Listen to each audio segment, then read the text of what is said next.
പരിശുദ്ധ പരമദിവ്യകാരുണ്യത്തിന് ആരാധനയും സ്തുതിയും പുകഴ്ചയും ഉണ്ടായിരിക്കട്ടെ. പരിശുദ്ധ പരമദിവ്യകാരുണ്യത്തിന് ആരാധനയും സ്തുതിയും പുകഴ്ചയും ഉണ്ടായിരിക്കട്ടെ. എൻ്റെ പ്രിയപ്പെട്ടവരെ, ഉടമ്പടി ഒരു ജീവിതക്രമമാണ്.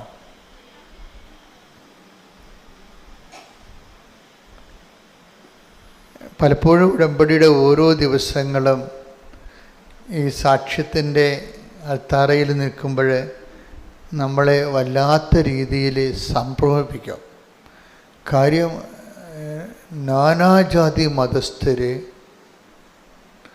ഒരു ഷോർട്ട് ടൈമിൽ വെറും വളരെ ചുരുങ്ങിയ 4 മണിക്കൂറല്ലേ നിങ്ങൾ ഉടമ്പടി കാര്യങ്ങൾ ദൈവകാര്യം കേൾക്കാൻ വേണ്ടി ചെലവഴിക്കുന്നുള്ളൂ. 30 വർഷം ദൈവകാര്യം കേൾക്കാൻ വേണ്ടി ചെലവഴിച്ചതിനേക്കാൾ എക്സ്പീരിയൻസാണ് ചിലർ 40 വർഷമൊക്കെ ഈ ദൈവകാര്യം കേട്ടിട്ട് ഇന്ന് വരെ പച്ച പിടിക്കാത്ത ആൾക്കാരുണ്ട്. ഇത് 4 മണിക്കൂറാണിത് കേൾക്കണത്,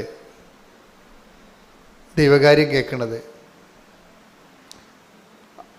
പക്ഷെ അവരതിൻ്റെ അകത്ത് റൈറ്റ് ഇൻവെസ്റ്റ്മെൻറ്റ് നടത്തും.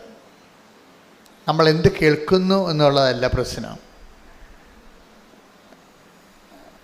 കേൾക്കുന്ന സമയങ്ങളിൽ തന്നെ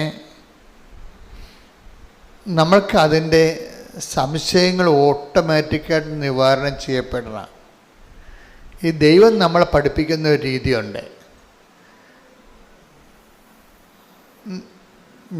ചിലപ്പോൾ ഞാനായിരിക്കും അവിടെ നിന്നുകൊണ്ട് ഈശോയുടെ നാമത്തിൽ സംസാരിക്കണത്. പക്ഷേ ചിലർ ഇതിൻ്റെ അകത്ത് ഈ അതായത് take the bread of God അവരെല്ലാവരും ദൈവത്താൽ പഠിപ്പിക്കപ്പെടും. ശ്രദ്ധിക്കട്ടെ. ഹല്ലേലൂയ ഹല്ലേലൂയ ഹല്ലേലൂയ. ജീവന്റെ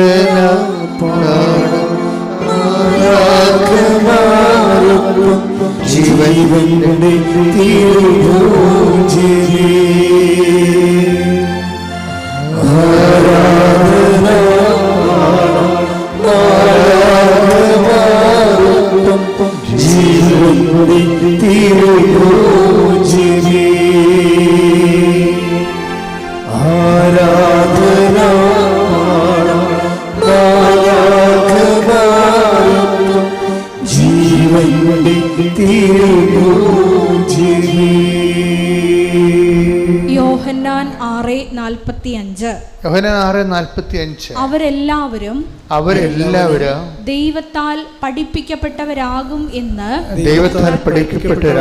എന്ന് പ്രവാചക ഗ്രന്ഥങ്ങളിൽ എഴുതപ്പെട്ടിരിക്കുന്നു. ഇപ്പം എല്ലാവരുമാണ്, അല്ലാതെ കുറച്ച് പേര് സെമിനാരിൽ ചേർന്ന് വൈദിക വിദ്യാർത്ഥികളായിട്ട് കുറേ 10 കൊല്ലം പഠിക്കണ അങ്ങനെയുള്ള കക്ഷികൾ മാത്രമല്ല. ദൈവത്തിൻ്റെ വാക്കുകൾ വളരെ സുതാര്യവും ലളിതവും ഹ്രസ്വവും ആണ്. എന്താണ്? അവരെല്ലാവരും ദൈവവചനം കേൾക്കുന്ന എല്ലാവരും ദൈവത്താൽ പഠിപ്പിക്കപ്പെടാനുള്ള സാധ്യതയുണ്ട്. എപ്പോഴും നമ്മൾ ആ സാധ്യത മനസ്സിലാക്കണം. ഞങ്ങളൊക്കെ വചനം പറയുമ്പോഴും നിങ്ങളൊക്കെ ജോസഫ് വചനമല്ല, ഞാനതിന് ശബ്ദം നൽകുന്ന മാത്രമേ ഉള്ളൂ. ദൈവത്തിൻ്റെ റിട്ടേൺ വേർഡ് ഓഫ് ഗോഡിന് ഞാനൊരു സൗണ്ട് ചെയ്ത് കൊടുക്കും, ഞാൻ ശബ്ദം കൊടുക്കും. എന്നുവെച്ചാൽ നിങ്ങളുടെ കയ്യിലിരിക്കുന്നത് അപ്പാരറ്റസ് ചെവിയല്ലേ അല്ലേ? അപ്പം ചെവിക്ക് പറ്റുന്ന രീതിയിൽ ഞാൻ ഇനി ശബ്ദം കൊടുക്കാൻ, ശബ്ദസംബന്ധമായ കാര്യങ്ങളല്ലേ ചെവി അക്സെപ്റ്റ് ചെയ്യത്തുള്ളൂ. അപ്പോൾ എന്നെ സംബന്ധിച്ചിടത്തോളം ഞാൻ എന്താ ചെയ്യണത്? ദൈവത്തിൻ്റെ വാക്കുകൾ എടുത്തിട്ട് നിങ്ങളുടെ ചെവിക്കും എൻ്റെ ചെവിക്കും പറ്റുന്ന രീതിയിൽ ഞാൻ അതിനെ ശബ്ദം കൊടുക്കും അതിന്. അപ്പം നിങ്ങളത് കേൾക്കുകയാണ് ചെയ്യണത്. അപ്പം ചിലരെന്ത് ചെയ്യും, അത് മനുഷ്യനാൽ പഠിപ്പിക്കുന്ന പോലെയും ആകും, ദൈവത്താൽ പഠിപ്പിക്കുന്ന പോലെയും ആകും. ഇപ്പം നിങ്ങളൊരു 100 പേരുണ്ടെന്ന് വിചാരിച്ചോ, 50 പേർക്ക് ഞാൻ ജോസഫ് അച്ഛൻ പഠിപ്പിച്ച പോലെയാവും, മനുഷ്യൻ പഠിപ്പിച്ച പോലെയാവും. 50 പേർക്ക് ദൈവം പഠിപ്പിച്ച പോലെയാവും. അതെങ്ങനെ അറിയാൻ പറ്റും? ചിലർക്ക് കേൾക്കുമ്പോൾ തന്നെ സംശയങ്ങൾ ഓട്ടോമാറ്റിക്കായിട്ട് മാറിക്കൊണ്ടിരിക്കും. ചിലർക്ക് സംശയങ്ങൾ വന്നുകൊണ്ടിരിക്കും. ഇതാണ് സംഭവം. ഈ സംശയങ്ങൾ വന്നുകൊണ്ടിരിക്കുമ്പോൾ അവർക്ക് ക്ലാരിഫിക്കേഷൻ കിട്ടണില്ല എന്നർത്ഥം. ക്ലാരിഫിക്കേഷൻ കിട്ടണില്ല. ക്ലാരിഫിക്കേഷൻ. നമുക്ക് നമ്മൾ ഇരുട്ടത്ത് ഇറങ്ങി നടക്കുകയാണ്, നമുക്ക് വ്യക്തമായിട്ട് കാണാൻ പറ്റണില്ല എന്നുണ്ടെങ്കിൽ നടക്കാൻ പറ്റില്ല നമുക്ക്, അല്ലേ? നമുക്ക് ഇരുട്ടത്ത് നടക്കണം, അത് പവർ കട്ടാണെന്ന് വിചാരിച്ചോ, നമുക്ക് വ്യക്തമായിട്ട് കാണാൻ പറ്റണില്ലെങ്കിൽ നമുക്ക് നടക്കാൻ പറ്റത്തില്ല. കാര്യം വചനത്തെ സംബന്ധിച്ചിടത്തോളം വചനത്തെക്കുറിച്ചുള്ള ഒരു വാക്യമെന്ന് പറയണത്, ദൈവത്തിൻ്റെ വചനം തൻ്റെ പാദങ്ങൾക്ക് ദീപവും പാതയിൽ പ്രകാശവുമാണ്. Take the word of God. 119 സങ്കീർത്തനം 105 തിരുവചനം. 119 സങ്കീർത്തനം 105 തിരുവചനം. അങ്ങയുടെ വചനം, അങ്ങയുടെ വചനം എന്റെ പാദത്തിന് വിളക്കും, എന്റെ പാദത്തിന് വിളക്കും പാതയിൽ പ്രകാശവുമാണ്. പാതയിൽ പ്രകാശവുമാണ്. അപ്പം ഓരോ വചനത്തിൻ്റെയും അതിൻ്റെ മിഷൻ എന്താണ്, ദൗത്യം, വചനത്തിൻ്റെ ദൗത്യം എന്താണ്? ഓരോ വചനവും അങ്ങയുടെ വചനം എൻ്റെ പാദത്തിന് വിളക്കും, എന്താണ്, പാതയിലെ പ്രകാശവുമാണ്. എന്നുവെച്ചാൽ ഞാൻ നടക്കേണ്ട വഴി നിൻ്റെ മുഖത്ത് നോക്കി ഞാൻ ഉപദേശിക്കുമെന്ന് പറഞ്ഞ വചനത്തിൻ്റെ കൂടെയാണ് ഇത് പോണത്. Take the word of God. ഞാൻ നടക്കേണ്ട വഴി. ശ്രദ്ധിക്കട്ടെ. ഹല്ലേലൂയ, ഹല്ലേലൂയ, ഹല്ലേലൂയ, ഹല്ലേലൂയ, ഹല്ലേലൂയ. 32 സങ്കീർത്തനം 8 തിരുവചനം. സങ്കീർത്തനം 32:8. ഞാൻ നിന്നെ ഉപദേശിക്കാം, ഞാൻ നിന്നെ ഉപദേശിക്കാം, നീ നടക്കേണ്ട വഴി കാണിച്ചു തരാം. ഞാൻ നിന്റെ മേൽ ദൃഷ്ടി ഉറപ്പിച്ച് നിന്നെ ഉപദേശിക്കാം. ഇപ്പം എല്ലാ ഈച്ച് ആൻഡ് എവരി ഡിസിഷന്, തീരുമാനങ്ങൾക്കെല്ലാം കറസ്പോണ്ടിങ് ലൈറ്റ് ഓഫ് വേർഡ് ഉണ്ട്, പ്രകാശത്തിൻ്റെ വചനങ്ങളുണ്ട്. Light of the world, light of the word, പ്രകാശത്തിൻ്റെ വചനം.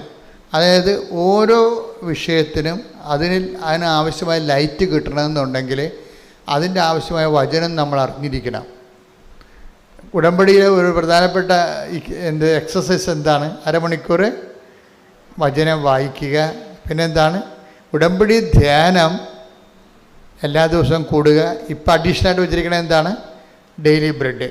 അല്ലാതെ ഉടമ്പടിയുടെ പരിസരങ്ങളെ എല്ലാം അറിയണമെന്നുണ്ടെങ്കിൽ, ഉടമ്പടി ആക്ടിവേറ്റ് ചെയ്യുന്ന പ്രിൻസിപ്പിൾസ് അറിയണമെന്നുണ്ടെങ്കിൽ ഉടമ്പടി വിഹിതമായ വചനങ്ങൾ അറിയണം നമ്മൾ.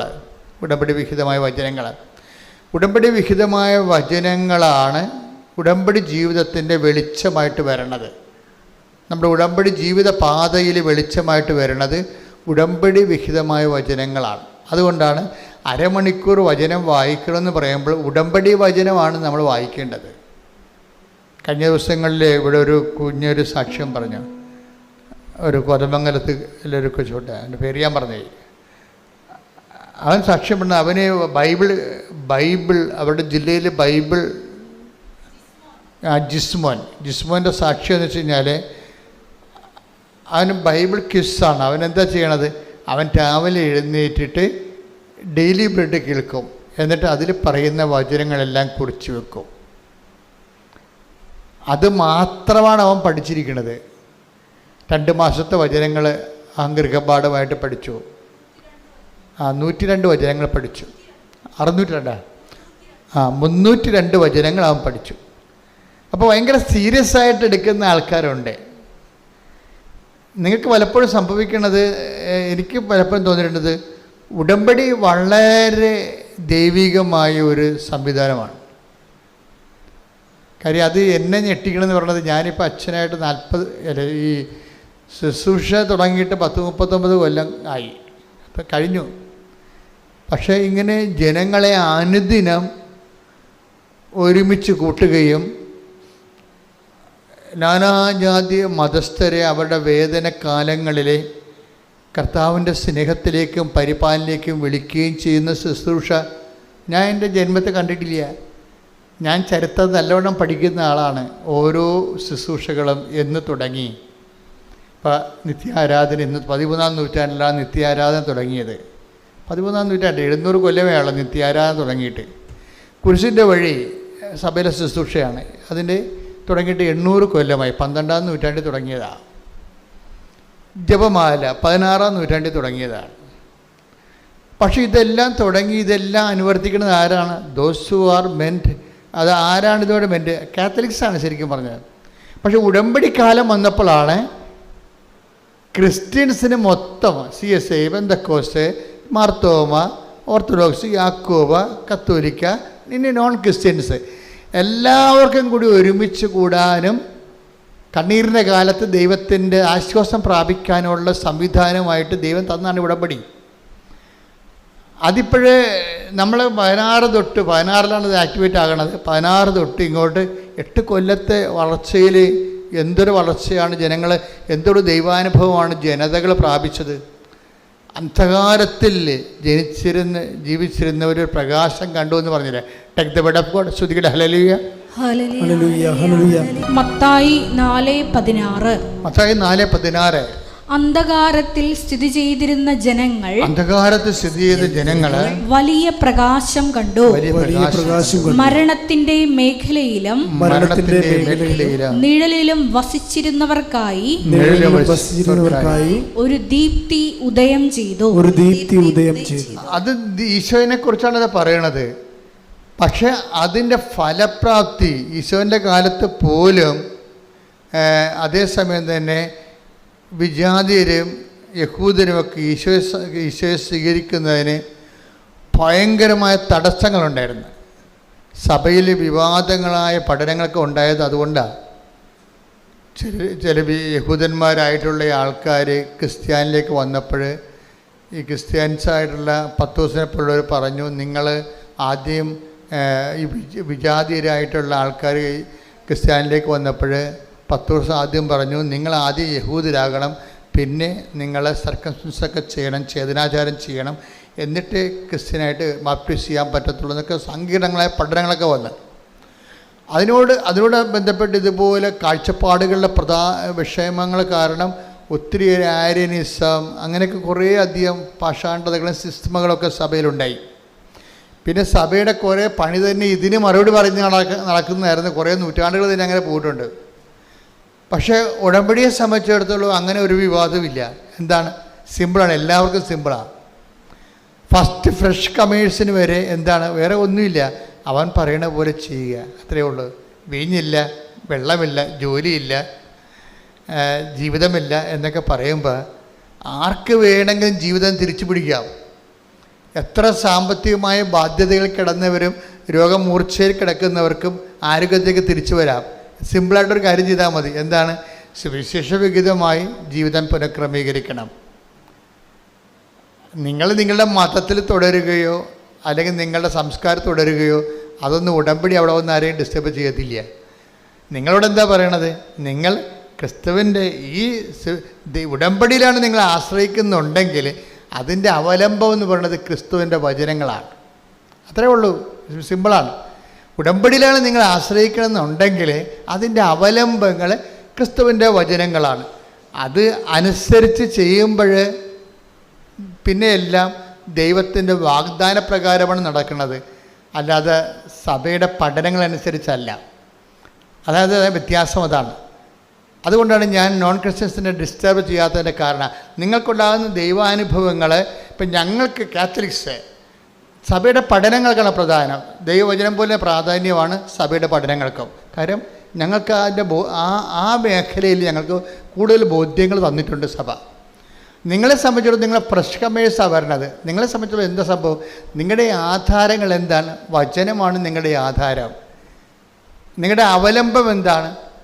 ആ വചനം അവൻ പറയണ പോലെ ചെയ്യുന്നതാണ്. അപ്പം നിങ്ങളുടെ റിസ്ക് തീർന്ന്, നിങ്ങൾക്ക് കടമാണ്, രോഗമാണ്, നിങ്ങളുടെ ജീവിതത്തിൽ സമാധാനമില്ല, നിങ്ങളതിൻ്റെ അകത്ത് ആശ്രയം വെച്ചിരിക്കുന്നത് ഉടമ്പടിയാണ്. ഉടമ്പടി അവലംബങ്ങളെന്ന് പറയുന്നത് കർത്താവിൻ്റെ വചനങ്ങളാണ്. അപ്പോൾ അതുകൊണ്ട് അവൻ പറയണ പോലെ ചെയ്തുകൊണ്ട് ദൈവസ്നേഹത്തോടെ മുന്നേറുന്നവരെ നിങ്ങൾക്കറിയാമല്ലോ. വാഗ്ദാനത്തിൻ്റെ ഏറ്റവും വലിയ വാഗ്ദാനത്തിൽ 100% അടിസ്ഥാനപ്പെടുത്തിയുള്ള ഒരുപക്ഷെ ഏക ആധ്യാത്മിക പരിചരണമാണ് ഈ ഉടമ്പടി. എന്താ കാര്യം? ഉടമ്പടി അവലംബപ്പെടുത്തിക്കുന്നത് അതിൻ്റെ അടിസ്ഥാനം എന്താണ്? ദൈവത്തിൻ്റെ വാഗ്ദാനമാണ്. വാഗ്ദാനം എന്തുമാത്രമാണെന്നാണ് വിചാരിക്കണത്? അതായത് 8850 വാഗ്ദാനങ്ങളുണ്ട്. ഈ വാഗ്ദാനങ്ങളിലാണ് ഉടമ്പടി വർക്ക് ചെയ്യണത്. അല്ലാതെ മറ്റ് പഠനങ്ങളിലല്ല. അതാണ് എൻ്റെ അക്രൈസ്തവരുടെ ഏറ്റവും വലിയ ഗുണം അതാണ്. എന്നൊക്കറിയാം, അവരെ സംബന്ധിച്ചിടത്തോളം ദൈവം ഉടമ്പടി വർക്ക് ചെയ്യണത് സഭാ പഠനങ്ങളെ അടിസ്ഥാനപ്പെടുത്തിയല്ല. എന്താണ് ഉടമ്പടി വർക്ക് ചെയ്യണത്? അക്രൈസ്തവർക്ക് ഉടമ്പടി വർക്ക് ചെയ്യണത് ദൈവത്തിൻ്റെ വാഗ്ദാനങ്ങളെ അടിസ്ഥാനപ്പെടുത്തിയാണ്. ദൈവം വാഗ്ദാനങ്ങൾ വിശ്വസ്തനാണ്. അതുകൊണ്ടാണ് നിങ്ങൾ അവിശ്വസ്തരായിരുന്നാലും അവൻ വിശ്വസ്തനായിരിക്കും. അയ്യോ, ബൈബിളിൽ ഇട്ടേക്ക് വിടപ്പെട്ട് ശ്രുതികട്ടെ. ഹല്ലേലൂയ, ഹല്ലേലൂയ, ഹല്ലേലൂയ, ഹല്ലേലൂയ, ഹല്ലേലൂയ. യേശുവേ സ്തുതി. ഹല്ലേലൂയ. 2 തിമോത്തിയോസ് 2:13. 2 തിമോത്തി 2:13. നാം അവിശ്വസ്തരായിരുന്നാലും അവൻ വിശ്വസ്തനായിരിക്കും. എന്തെന്നാൽ തന്നെ തന്നെ നിഷേധിക്കുക അവന് സാധ്യമല്ല. ഒരു ഭയങ്കര ഓപ്പൺ മാർക്കറ്റ് എന്ന് പറഞ്ഞ പോലെയാണ്. അതായത് ഇത് മൊണോപ്പൊളി ഇല്ല ഇതിൻ്റെ അകത്ത്. ഓപ്പൺ മാർക്കറ്റ്, മറ്റത് റിസർവ്ഡ് ഇല്ല, ആർക്കെങ്കിലും വേണ്ടി റിസർവ് ചെയ്തിരിക്കണമല്ല. ഇപ്പം കൃപ റിസർവേഷനിലുള്ളതാണ്. പക്ഷേ ഉടമ്പടിയെ സംബന്ധിച്ചിടത്തോളം നിത്യരക്ഷയ്ക്ക് ആവശ്യമായ കൃപ കൗതാശികമായി റിസർവ്ഡാണ് നിത്യജീവനെ സംബന്ധിച്ചിടത്തോളം. പക്ഷേ അതിൻ്റെ തീരുമാനങ്ങളൊക്കെ അന്ത്യതീരുമാനങ്ങൾ എടുക്കുന്നത്, അക്രൈസ്തവരെക്കുറിച്ചുള്ള അന്ത്യതീരുമാനം എടുക്കുന്നത് ആരാണ്? ദൈവമാണ് തീരുമാനം എടുക്കുന്നത്.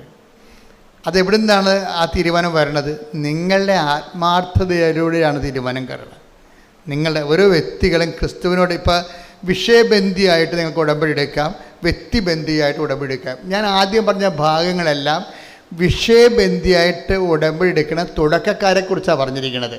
അക്രൈസ്തവരിൽ നിന്ന് വരുന്ന തുടക്കക്കാരില്ലേ, അവർ ചെയ്യണത് വിഷയബന്ധിയായിട്ടാണ് ഉടമ്പടി എടുക്കണം. അവർക്ക് IELTS പാസ്സാകണം, അവരുടെ വസ്തു വിൽക്കണം, കടങ്ങൾ മാറണം, വിഷയബന്ധിയാണ്. ഉടമ്പടിയുടെ ആദ്യ പ്രൈമറി ഭാഗങ്ങളെല്ലാം വിഷയബന്ധിയാണ്. ഉടമ്പടി കുറച്ചുകൂടി മച്ചുറായി കഴിയുമ്പോൾ, ഉടമ്പടി ജീവിതമാണല്ലോ, അത് വ്യക്തിബന്ധിയായിട്ട് മാറും.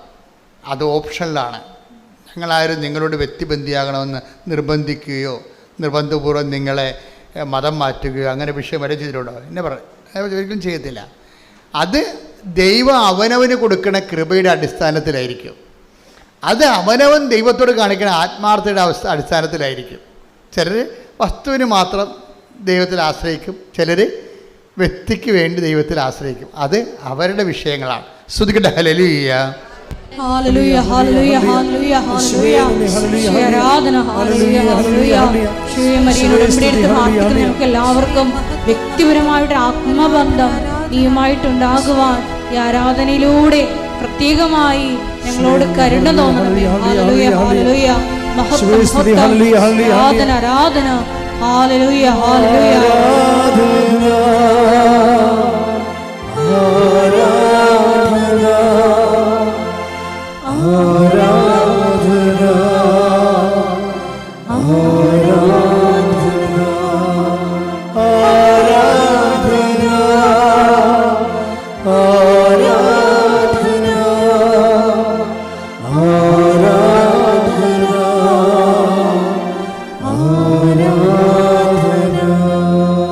പക്ഷേ എൻ്റെ മക്കളോട് പറഞ്ഞിരിക്കണ എന്താണ്? ഉടമ്പടി എന്ന് പറയണത് ബേസിക്കായിട്ട് അതിൻ്റെ ബേസ്മെൻറ്റ് എന്ന് പറയണത് ആധാരം. ഇപ്പം നമ്മുടെ സ്ഥലത്തിനൊക്കെ ഇത് എൻ്റെ സ്ഥലമാണെന്ന് പറഞ്ഞാൽ ഉടനെ ചോദ്യം എന്താണ്? എന്ത് ആധാരമെന്ന് ചോദിക്കും. എന്താണ് അതിന്? സ്ഥലത്തിന് നമ്മൾ ആധാരം എന്നാണ് പറയണത്. ഇപ്പം നിങ്ങൾ ഇന്ത്യൻ പൗരനാണെന്ന് പറഞ്ഞാൽ എന്താണ് ആധാരം? അതിനാണ് ആധാർ കാർഡെന്ന് പറയണത്. ബേസ്മെൻറ്റ് എന്താണ്? അതിൻ്റെ അടിസ്ഥാനം എന്താ? നിങ്ങൾ ഇന്ത്യക്കാരനാണ്, അടിസ്ഥാനം എന്താണ്? കാർഡ് കാണിക്കാം, നമുക്ക് ആധാർ കാർഡ് കാണിക്കാം. അതുപോലെ തന്നെ ഇതുപോലെ തന്നെ സ്ഥലം, നിങ്ങളുടെ സ്ഥലമാണിത് എന്ന് പറഞ്ഞു കഴിഞ്ഞാൽ ആധാരം. അപ്പോൾ നമുക്ക് ആധാരം ഉണ്ടതിന്. ഉടമ്പടി ആധാരം എന്താ? ഉടമ്പടി ആധാരം എന്താ? നിങ്ങൾ ഉടമ്പടി ചെയ്തിട്ടില്ലേ ദൈവമായിട്ട്? അപ്പോൾ അതിൻ്റെ ആധാരം എന്താ? ദൈവത്തിൻ്റെ വാഗ്ദാനമാണ്. ആ വാഗ്ദാനം നിങ്ങൾ പ്രാപിക്കണമെന്നുള്ളതിന് നിർബന്ധം എന്താ? ഞാൻ ആ വാഗ്ദാനത്തിന് പറ്റുന്ന രീതിയിൽ അതിൻ്റെ നിബന്ധനകളെ പാലിക്കുന്നുണ്ട്. അതാണ് സംഭവം. സിമ്പിളല്ലേ? ദൈവത്തിന് വാഗ്ദാനങ്ങളുണ്ട്. ഓക്കെ, നിങ്ങളുടെ ഉടമ്പടി അവലംബം എന്താണ്? അത് ദൈവത്തിൻ്റെ വാഗ്ദാനമാണ്. ദൈവത്തിൻ്റെ വാഗ്ദാനം നിങ്ങൾക്ക് കിട്ടണമെന്ന് എന്താ നിർബന്ധം? അതേ, ഞാൻ നിബന്ധനകൾ പാലിക്കുന്നുണ്ട്. അതാണ് വിഷയം. അച്ഛാൽ നിബന്ധനകൾ പാലിച്ചാൽ വാഗ്ദാനം പ്രാപിക്കാൻ പറ്റുമെന്നും ദൈവത്തിൻ്റെ വാഗ്ദാനമാണ്. ശ്രുതിക്കട്ടെ ഹല്ലേലൂയ. ഹല്ലേലൂയ, ഹല്ലേലൂയ, ഹല്ലേലൂയ. യേശുവേ, ഉടമ്പടി നിബന്ധനകൾ ശ്രദ്ധാപൂർവം പാലിച്ചുകൊണ്ട് വാഗ്ദാനങ്ങൾ കരയറ്റുവാൻ ഈ ആരാധനയിലൂടെ പ്രത്യേകം കരുണയാകണമേ. ഹല്ലേലൂയ, ഹല്ലേലൂയ.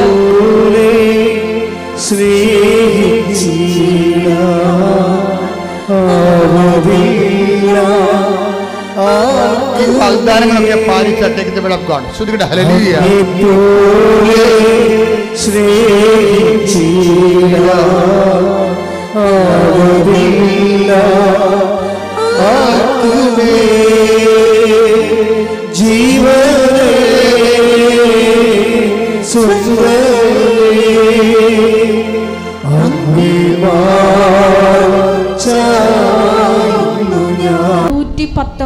സങ്കീർത്തനം 56-57 തിരുവചനങ്ങൾ. 119-56 തിരുവചനങ്ങൾ. അങ്ങയുടെ കൽപ്പനകൾ പറഞ്ഞു, അങ്ങയുടെ കൽപ്പനകൾ അനുസരിച്ചു എന്നതാണ് എനിക്ക് ലഭിച്ച അനുഗ്രഹം. കർത്താവാണ് എന്റെ ഓഹരി. അവിടുത്തെ കൽപ്പനകൾ പാലിക്കുമെന്ന് ഞാൻ വാഗ്ദാനം ചെയ്യുന്നു. അപ്പോൾ ഉടമ്പടിയിൽ വരുന്നത് ദൈവത്തിൻ്റെ വാഗ്ദാനം വരുന്നുണ്ട്, ദൈവത്തിൻ്റെ നിബന്ധനകൾ പാലിച്ചുകൊള്ളാമെന്ന് നമ്മുടെ വാഗ്ദാനമുണ്ട്. കർത്താവിൻ്റെ കാലം വരുമ്പോഴേയും ആ ഓൾഡ് ടെസ്റ്റമെൻറ്റിൻ്റെ ഡിമാൻഡ്സ് മാറ്റണില്ല. കർത്താവ് അതിനെ ഉറപ്പിക്കുകയാണ് ചെയ്യണത്. അതിനെന്താ 15:7 വായിച്ചേ? യോഹന്നാൻ 15:7. നിങ്ങൾ എന്നിൽ വസിക്കുകയും എന്റെ വാക്കുകൾ നിങ്ങളിൽ നിലനിൽക്കുകയും ചെയ്യുന്നെങ്കിൽ ഇഷ്ടമുള്ളത് ചോദിച്ചു കൊള്ളുക, നിങ്ങൾക്ക് ലഭിക്കും. അപ്പൊ അവൻ പറയണത് പോലെ ചെയ്യുന്നത് എന്താണ്? ആ ചെയ്യുന്നത് ഒരു പ്രത്യേക ഇൻസിഡൻറ്റിന് വേണ്ടി നമുക്ക് ലോക്കലൈസ് ചെയ്യാൻ പറ്റും. ഒരു പ്രത്യേക കാര്യം സാധിക്കാൻ വേണ്ടി നമ്മൾ ദൈവത്തിൻ്റെ വചനങ്ങൾ പാലിച്ചു പോകുന്ന ഒരു മിനിമം പരിപാടിയുമായിട്ട് പോകാൻ പറ്റും. പക്ഷെ അതിൻ്റെ അടുത്ത സ്റ്റെപ്പുണ്ട്. എന്താണ് അടുത്ത സ്റ്റെപ്പ്? എന്താണ് ഈ 15:7 പറയണത്? നിങ്ങൾ എന്നിൽ വസിക്കുകയും പറഞ്ഞു, നിങ്ങളിൽ എന്നിൽ വസിക്കുകയും എന്റെ വാക്കുകൾ നിങ്ങളിൽ നിലനിൽക്കുകയും ചെയ്യുന്നെങ്കിൽ ഇഷ്ടമുള്ളത് ചോദിച്ചു കൊള്ളുക, നിങ്ങൾക്ക് ലഭിക്കും. ഇതിൻ്റെ ഏറ്റവും ശ്രദ്ധേയമായ വാക്ക് എൻ്റെ വചനം നിങ്ങളിൽ നിലനിൽക്കുകയും ചെയ്യുന്നുവെങ്കിൽ എന്നുള്ളതാണ്. നമുക്കിഷ്ടമുള്ളത് എന്ത് ചോദിക്കാം? 6 കാര്യമല്ല, 60 കാര്യം ചോദിക്കാം ദൈവത്തോട്. ഒറ്റ കണ്ടീഷൻ മാത്രമേ ഉള്ളൂ. എന്താ കാര്യം? വചനത്തിൽ നിങ്ങളെ നിലനിൽക്കണം. അപ്പോൾ ഈ ആഴ്ച നിലനിന്ന് അടുത്ത ആഴ്ച നിങ്ങളുടെ രീതിയിൽ പോയി കഴിഞ്ഞാൽ ഉടമ്പടി ബ്രേക്ക് ആവും. അതെപ്പോഴും നമ്മൾ ശ്രദ്ധിച്ച് മനസ്സിലാക്കണം.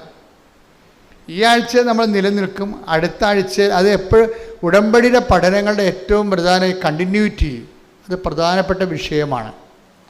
അതായത് ഉടമ്പടിയിൽ ഇപ്പം നിങ്ങൾ ഓർക്കും, ഞാൻ ഈ വെള്ളമൊക്കെ അടിക്കുന്ന ആളാണ്, ഇപ്പോൾ കൊച്ചിന് എൻ്റെ മകന് കാനഡയിൽ പോയി അവൻ്റെ PR കിട്ടാൻ വേണ്ടി ഞാനിനി കുറച്ച് നാളത്തേക്ക് വെള്ളം അടിക്കാൻ നിർത്താം എന്ന് പറഞ്ഞാൽ അങ്ങനെയുള്ള ഒരു അഡ്ജസ്റ്റ്മെൻറ്റിന് ഉടമ്പടി വഴങ്ങത്തില്ല.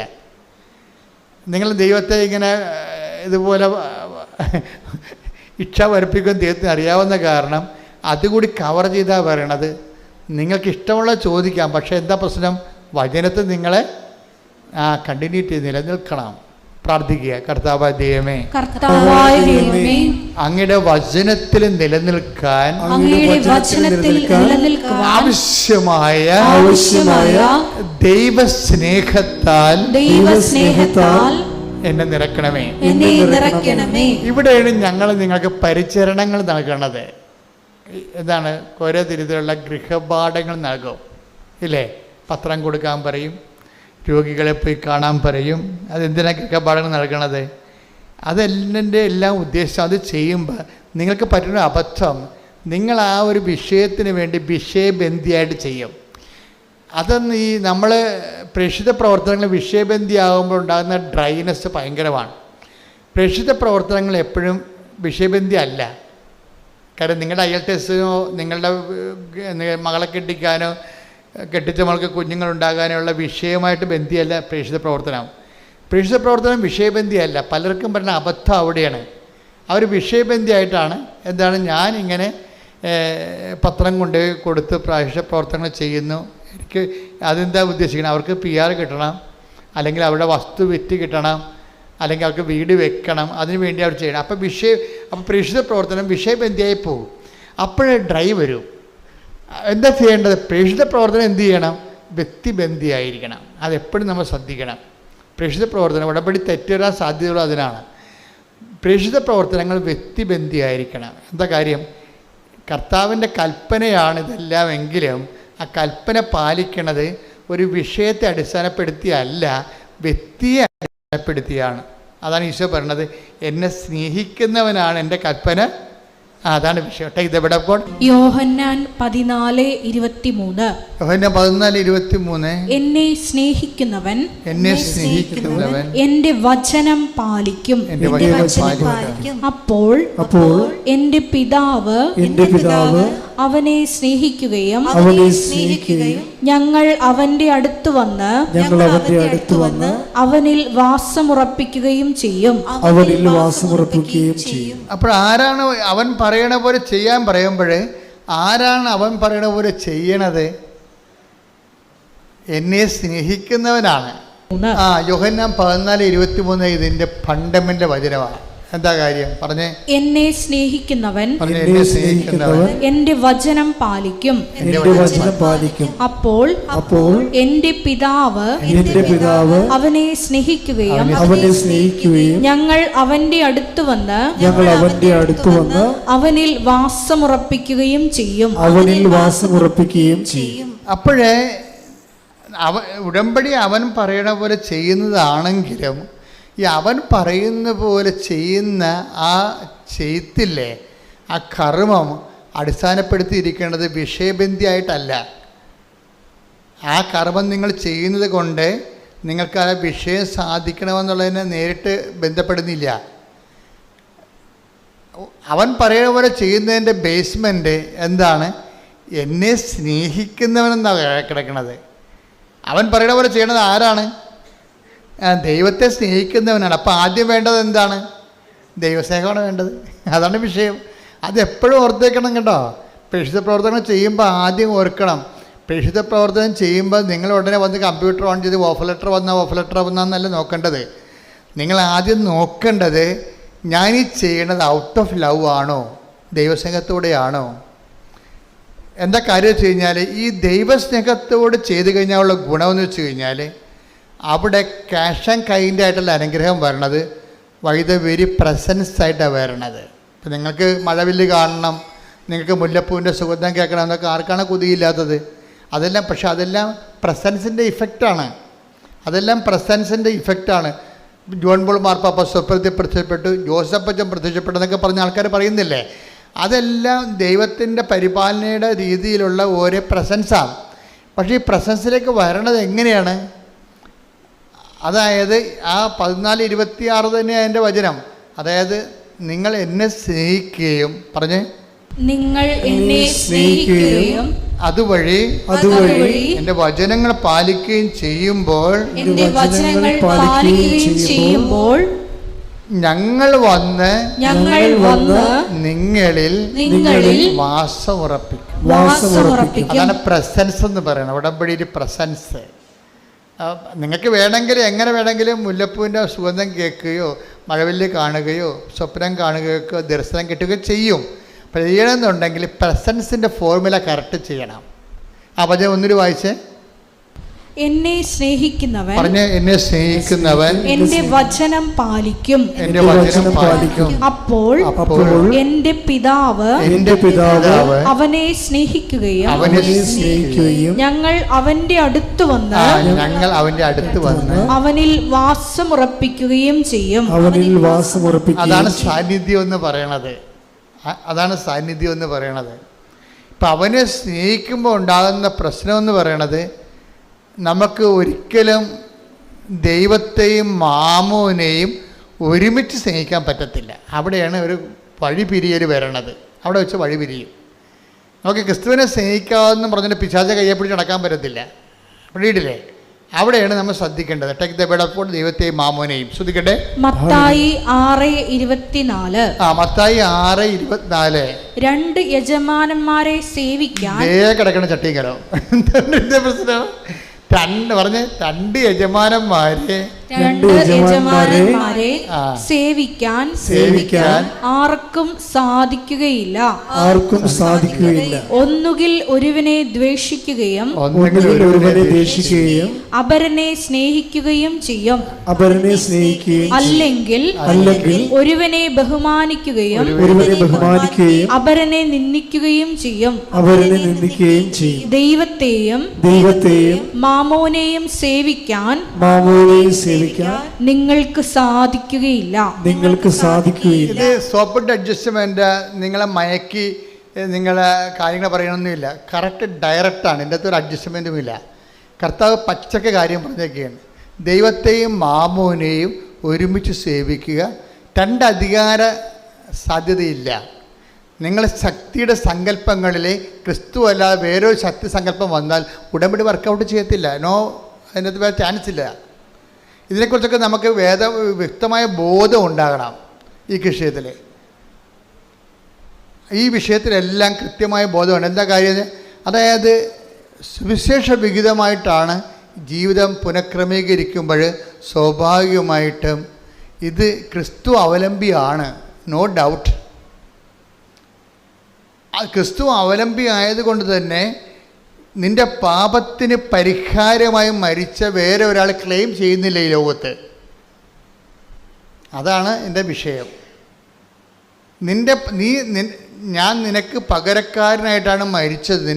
നിൻ്റെ പാപത്തിൽ ഇപ്പം ഞാൻ പോകുന്നില്ലെങ്കിൽ, നിങ്ങളുടെ പാപത്തിൽ ഞാൻ പോകുന്നു, നിങ്ങളുടെ പാപത്തിൽ നിങ്ങൾ മരിക്കും. യോഹന്നാൻ 8:21. യേശു വീണ്ടും അവരോട് പറഞ്ഞു, ഞാൻ പോകുന്നു, നിങ്ങൾ എന്നെ അന്വേഷിക്കും, എന്നാൽ നിങ്ങളുടെ പാപത്തിൽ നിങ്ങൾ മരിക്കും. സിറ്റുവേഷൻ യേശുവിനെ റിജക്റ്റ് ചെയ്താൽ നമ്മുടെ മുമ്പിലുള്ള ഓപ്ഷൻ മരണമാണ്. അത് കൃത്യമായിട്ട് ബൈബിൾ പറയുന്നുണ്ട്, കൃത്യമായിട്ട് ഉടമ്പടി പറയുന്നുണ്ട്. എന്താ കാര്യം? ക്രിസ്തുവിനെ നമ്മൾ സ്വീകരിക്കുന്നത് നിത്യജീവന് വേണ്ടിയാണ്. അതാണ് വിഷയം. ക്രിസ്തു എന്ന് പറയുമ്പോൾ നിങ്ങൾ ഉടനെ ഭൗതികമായ ആനുകൂല്യങ്ങളും ധരിക്കരുത്. അതൊക്കെ ഇതിൻ്റെ ആദ്യത്തെ ABCD പരിപാടികളൊക്കെയാണ്. അതിൻ്റെ ഉദ്ദേശം എന്താണ്? നിൻ്റെ പാപത്തിന് നീ മരിക്കേണ്ടതിന് പകരമായിട്ട് മരിച്ചത് ഞാനാണെന്ന് വേറെ ആരും ക്ലെയിം ചെയ്തിട്ടില്ല. ക്രിസ്തുവിൻ്റെ കാലം വരെ ക്ലെയിം ചെയ്തിട്ടില്ല, ക്രിസ്തുവിന് ശേഷവും ക്ലെയിം ചെയ്തിട്ടില്ല. അപ്പോൾ നിൻ്റെ പാപത്തിന് നീ നിത്യമായി മരിക്കേണ്ട സാധ്യതയ്ക്ക് അതിന് തടഞ്ഞു നിർത്തിക്കൊണ്ട് കൊളംബസ് അമേരിക്ക കണ്ടുപിടിക്കുമ്പോൾ ഒത്തിരി പേര് അമേരിക്ക കണ്ടുപിടിക്കാൻ അറ്റ്ലാന്റിക് സമുദ്രത്തിലൂടെ പോയിട്ടുണ്ട്. അപ്പോൾ സമുദ്രത്തിലേക്ക് വളർന്നു നിൽക്കുന്ന വലിയ മലയിൽ അവിടെ നോ മോർ ബിയോണ്ട് എന്ന് എഴുതി വെക്കും. കപ്പലുകാരെല്ലാം തിരിച്ചു പോകും. കാര്യം ഒരു മലയിൽ അപ്പുറത്തേക്ക് നമ്മൾ കടലിലൂടെ പോയി കഴിഞ്ഞാൽ അപകടങ്ങളാണ്. കടൽ പിശാചുക്കൾ കൊന്നുകളെയും പിടിച്ച്. അതുകൊണ്ടാണ് നോ മോർ ബിയോണ്ട്, ഇനി പോകരുതെന്ന് എഴുതും. അപ്പോൾ കൊളംബസ് ആണ് ആ മലയും നോ മോർ ബിയോണ്ട്, ഇനി മുന്നോട്ട് പോകരുതെന്ന് എഴുതിയിട്ടും പുള്ളിയുടെ പാക്കപ്പൽ പുള്ളി ഓടിച്ചു പോയി അമേരിക്ക കണ്ടുപിടിച്ച്. ഇന്ത്യയാണെന്നാണ് വിചാരിച്ചത്, പക്ഷേ അമേരിക്ക കണ്ടുപിടിച്ച് തിരിച്ചു വന്നിട്ട് ആ നോ വെട്ടിക്കളഞ്ഞ്. എന്താ കളഞ്ഞത്? എന്നിട്ട് അപ്പോൾ എന്താ? ബിയോണ്ട്, മോർ ബിയോണ്ട്, ഇനിയും പോകാമെന്ന്. ഇതാണ് ക്രിസ്തു ചെയ്തത്. ക്രിസ്തുവിൻ്റെ കാലം വരെ മനുഷ്യൻ മരണത്തോട് തീരുകയാണ്. ക്രിസ്തുവിൻ്റെ കാലം മരണത്തെ ജയിച്ച് ഉത്ഥാനം ചെയ്ത് കഴിഞ്ഞപ്പോൾ ആ നോ മോർ ബിയോണ്ടിനെ നോ പോയി, മോർ ബിയോണ്ടായി. ജീവൻ്റെ ഈ ഭൂമിയുടെ ജീവിതത്തിന് ശേഷവും ജീവിതമുണ്ട്. അതാണ് അവൻ ജീവനെ പുനരുദ്ധരിച്ചു എന്ന് പറയണത്. ആ ജീവനെ പുനരുദ്ധരിച്ചു. അപ്പം നമ്മൾ ക്രിസ്തുവിൽ വിശ്വസിക്കുക നമുക്ക് കിട്ടുന്ന ഏറ്റവും വലിയ വാഗ്ദാനം എന്താണ്? നിത്യജീവനാണ്. അതിൻ്റെയൊക്കെ ഒരു അടിസ്ഥാനമായ ആദ്യ രുചികളാണ് നമ്മൾ അനുഭവിക്കുന്ന ആദ്യ രുചികളില്ലേ. ഞാൻ ഈ ഉടമ്പടിയിലെ നിങ്ങളുടെ എല്ലാ ഭൗതിക സാക്ഷ്യങ്ങളെയും വിളിക്കാൻ ഇഷ്ടപ്പെടുന്നത് ഫസ്റ്റ് ടേസ്റ്റ് എന്ന് പറയും. ഫസ്റ്റ് ലവ് എന്നൊക്കെ പറഞ്ഞ പോലെ ഫസ്റ്റ് ടേസ്റ്റ്. എന്താണ് ഫസ്റ്റ് ടേസ്റ്റ് എന്ന് പറഞ്ഞാൽ? ആദ്യ രുചികൾ, നിത്യതയുടെ മുന്നാസ്വാദനം വെച്ചുള്ള ആദ്യ രുചികളാണ് നമ്മൾ അനുഭവിക്കുന്നത്. അപ്പം ചിലർക്ക് നല്ല ആഴമായ ദൈവ സ്നേഹം കിട്ടും. അവർ പിന്നെയും മുന്നോട്ട് പോകും, ക്രിസ്തുവിൻ്റെ കൂടുതൽ അറിയുന്നതിന് വേണ്ടി മുന്നോട്ട് പോകും. അങ്ങനെ മുന്നോട്ട് പോകുന്ന ആൾക്കാർ ആണ് പിന്നീട് നിത്യജീവനിൽ ക്രിസ്തുവിനെ കണ്ടെത്തിയിട്ടുള്ളത്. ഞാൻ തിരുവുദ്ധാനത്തോട് ബന്ധപ്പെട്ട് വരുന്ന ദിവസങ്ങളായതുകൊണ്ടാണ് ഈശോ ഇതിലൂടെ ഇങ്ങനെ സംസാരിക്കണമെന്ന് ഞാൻ കരുതുന്നു. നിങ്ങൾ സ്തുതിക്കട്ടെ. ഹല്ലേലൂയ, ഹല്ലേലൂയ, ഹല്ലേലൂയ, ഹല്ലേലൂയ, ഹല്ലേലൂയ. ജ്ഞാനത്തിന്റെ വലിയ വചന രഹസ്യങ്ങൾ ഞങ്ങൾക്ക് വെളിപ്പെടുത്തുന്നതിന് നന്ദി പറയുന്നു. ഹല്ലേലൂയ, ഹല്ലേലൂയ. മഹത്വം, മഹത്വം, ആരാധന, ആരാധന. ഹല്ലേലൂയ, ഹല്ലേലൂയ, ഹല്ലേലൂയ. മഹത്വം, മഹത്വം.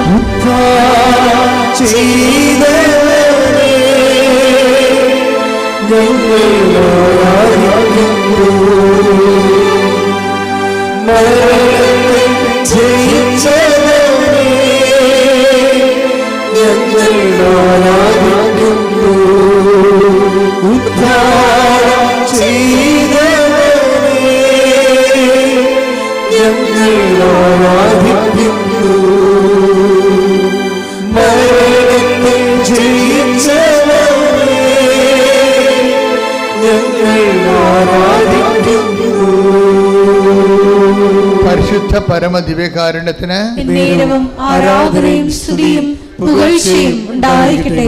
പരിശുദ്ധ പരമദിവ്യകാരുണ്യത്തിന് ആരാധനയും സ്തുതിയും പുകഴ്ചയും ഉണ്ടായിരിക്കട്ടെ. അപ്പം എൻ്റെ മക്കൾ എപ്പോഴും ശ്രദ്ധിക്കേണ്ട കാര്യം, നിങ്ങൾ ഈ ഉടമ്പടിയിൽ വെക്കുമ്പോൾ നിങ്ങൾ ഈ ദൈവ സാന്നിധ്യത്തിന് വേണ്ടി വേണം. നിങ്ങൾക്കറിയാവില്ലേ എപ്പോഴും ചെയ്യേണ്ടത്. ഇപ്പോൾ എങ്ങനെയെങ്കിലും ഒന്ന് ജയിച്ചാൽ മതി എന്നും പറഞ്ഞാണ് ചില ആൾക്കാർ പരീക്ഷ എഴുതണത്. പക്ഷെ ചിലർ പരീക്ഷ എഴുതുന്നത് അങ്ങനെയല്ല. അവർക്ക് ആദ്യത്തെ 10 റാങ്കിൽ എവിടെയെങ്കിലും കയറി പറ്റണമെന്ന് എഴുതത്തുള്ളൂ. അതാണ് വ്യത്യാസം. ആ വ്യത്യാസമുണ്ട്. ചിലർ പറയണത് എങ്ങനെയെങ്കിലും ജയിച്ചാൽ മതിയെന്നാണ്. ആ സർട്ടിഫിക്കറ്റ് കിട്ടിയാൽ നമുക്ക് പൊടികോരി തിന്നാൻ പറ്റത്തില്ല. നിങ്ങൾ എന്തെങ്കിലും കാര്യങ്ങൾ ഭൂമിയിലുള്ള കാര്യം നടന്നാൽ മാത്രം മതിയെന്ന് പറഞ്ഞ് ഉടമ്പടി വെക്കാം നിങ്ങൾക്ക്. പക്ഷെ അതേസമയം തന്നെ ആദ്യത്തെ 10 റാങ്കിൽ ഒരാളായിട്ട് കയറി പറ്റണമെന്നും പറഞ്ഞ് ഉടമ്പടി വെക്കാം. അത് സാന്നിധ്യത്തിൻ്റെതാണ്. ഡിസ്റ്റിങ്ഷൻ കഴിഞ്ഞ് മുകളിലോട്ട് വരണതെല്ലാം എൻ്റെ റാങ്ക് സാന്നിധ്യത്തിൻ്റെതാണ്. നിങ്ങളെന്തിനാണ് ഉടമ്പടി എടുക്കേണ്ടത്? കർത്താവിൻ്റെ സാന്നിധ്യം അനുഭവിക്കണമെന്ന് ഉടമ്പടി എടുക്കണം. പറഞ്ഞ മനസ്സിലായ? അല്ലാതെ വസ്തു വിൽക്കണമെന്ന് പറഞ്ഞാൽ അതൊക്കെ നടക്കണം, ഈസിയായിട്ട് നടക്കുന്ന കാര്യങ്ങളാണ്. അതിന് ഓവർ പ്രാധാന്യം കൊടുക്കരുത്. അതിൻ്റെ ഇരട്ടി കാര്യങ്ങൾ നടക്കും ഉടമ്പടിക്കാലത്ത്. നിങ്ങൾ പറയണത് എന്താണ്? നിങ്ങൾക്ക് സാന്നിധ്യം വേണമെന്ന് പറയണം. കാര്യം വാഗ്ദാനത്തിലുള്ളതാണ്.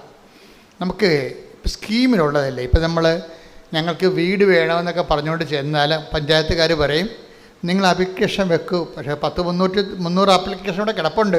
ലൈഫ് മിഷൻ്റെ 300 ആപ്ലിക്കേഷൻസ് ഇവിടെ കിടക്കുന്നുണ്ട്. അപ്പം അതുകൊണ്ട് എന്നാലും നിങ്ങൾ വെക്കൂ.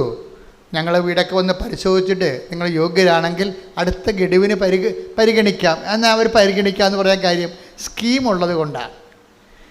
അപ്പോൾ നിങ്ങൾ പറയാം ലൈഫ് മിഷൻ്റെ വീട് പോയി ഞങ്ങൾക്ക് വീടുണ്ട്, ഞങ്ങളുടെ വീടൊന്ന് പുതുക്കി പണിതാൽ മതി, ഓടിൻ്റെ വീടാണ് ഇട്ടിരിക്കുന്നത്, അതൊന്ന് വാർത്താൽ മതി എന്ന് പറയും. അപ്പോൾ അങ്ങനെ ഓടിട്ട വീട് ഓട് മാറ്റിയിട്ട് വാർക്കുന്ന സ്കീമില്ലെന്ന് പറയും. അപ്പോൾ പറയാം, അപ്പോൾ പഞ്ചായത്ത് സെക്രട്ടറി പറയും ചേച്ചി എപ്പോഴും കയറി ഇറങ്ങണ്ട, അത് മൊത്തം പൊളിച്ച് മാറ്റി എന്നിട്ട് നിങ്ങൾ രണ്ടാമത് ഈ ആപ്ലിക്കേഷൻ വെക്കാൻ പറയും. അപ്പോൾ നിങ്ങൾക്ക് പുതിയ വീട് കിട്ടുമല്ല, എന്നാൽ പിന്നെ അങ്ങനെ ചെയ്യാം. അത് സ്കീമിൻ്റെ പ്രശ്നമാണ്. ഇപ്പം നിങ്ങൾക്ക് ഉടമ്പടിയിലുള്ളത് വാഗ്ദാനങ്ങളെല്ലാം സ്കീമുകളാണ്. പ്രസൻസ് എന്ന് പറഞ്ഞ സ്കീമാണ്, ഓൾറെഡി ഉള്ളതാണ്. ഉള്ള കാര്യം നമുക്ക് ചോദിക്കാം, ഇല്ലാത്ത കാര്യം ചോദിക്കാതിരുന്നാൽ മതി. ഉള്ള കാര്യം ചോദിക്കാം, അത് സ്കീമിലുള്ളതാണ്. എന്താണ്? നിങ്ങൾ എന്നെ സ്നേഹിക്കുകയും എൻ്റെ കൽപ്പന നിങ്ങൾ പാലിക്കുകയും ചെയ്താൽ ഞങ്ങൾ വന്ന് നിങ്ങളിൽ അപ്പോൾ സ്കീമിലുള്ളതാണത്. അപ്പോൾ നമുക്കെന്ത് ചോദിക്കാം? കർത്താവ് ഞാൻ ഉടമ്പടി വെച്ചിട്ടുണ്ട്, പല കാര്യങ്ങളൊക്കെ ഉണ്ട്, മാള കെട്ടിക്കണം, തന്നെയല്ല മറ്റേ ആ ഇംഗ്ലണ്ടിൽ പോയ കൊച്ചിൻ്റെ ജോലി രണ്ടാമത് വിസ പുതുക്കി കിട്ടണില്ല, അതൊക്കെ ശരിയാണ്. പക്ഷേ എൻ്റെ മനസ്സിലുള്ളത് എനിക്ക് നിന്നെ കാണണം, അതാണ് വിഷയം. അപ്പോസ്തലന്മാരൊക്കെ ആദ്യം വന്നപ്പോൾ ചോദിച്ച ചോദ്യം അതാണ് ഈശോയ്ക്ക് ഇഷ്ടപ്പെട്ടത്. എന്നുവെച്ചാൽ ഈശോയോട് ചോദിച്ചേ, റബ്ബി വേറെ ആർ യു ലിവിങ്? ഒയ്യോ ഭയങ്കര, അതായത് വേറെ are you living? Take the bed of God. ശ്രുതിക്കട്ടെ ഹല്ലേലൂയ ഹല്ലേലൂയ ഹല്ലേലൂയ ഹല്ലേലൂയ ഹല്ലേലൂയ ഹല്ലേലൂയ. യേശുവേ നന്ദി. ഹല്ലേലൂയ ഹല്ലേലൂയ. യേശുവേ ഹല്ലേലൂയ ഹല്ലേലൂയ ഹല്ലേലൂയ ഹല്ലേലൂയ. യേശുവേ ആരാധന ആരാധന ആരാധന. യേശു തിരിഞ്ഞ് അവർ തന്റെ പിന്നാലെ വരുന്നത് കൊണ്ട് ചോദിച്ചു, നിങ്ങൾ എന്തന്വേഷിക്കുന്നു? അവർ ചോദിച്ചു, റബ്ബി, ഗുരു എന്നാണ് ഇതിനർത്ഥം. അങ്ങ് എവിടെയാണ് വസിക്കുന്നത്? അവൻ പറഞ്ഞു, വന്നു കാണുക.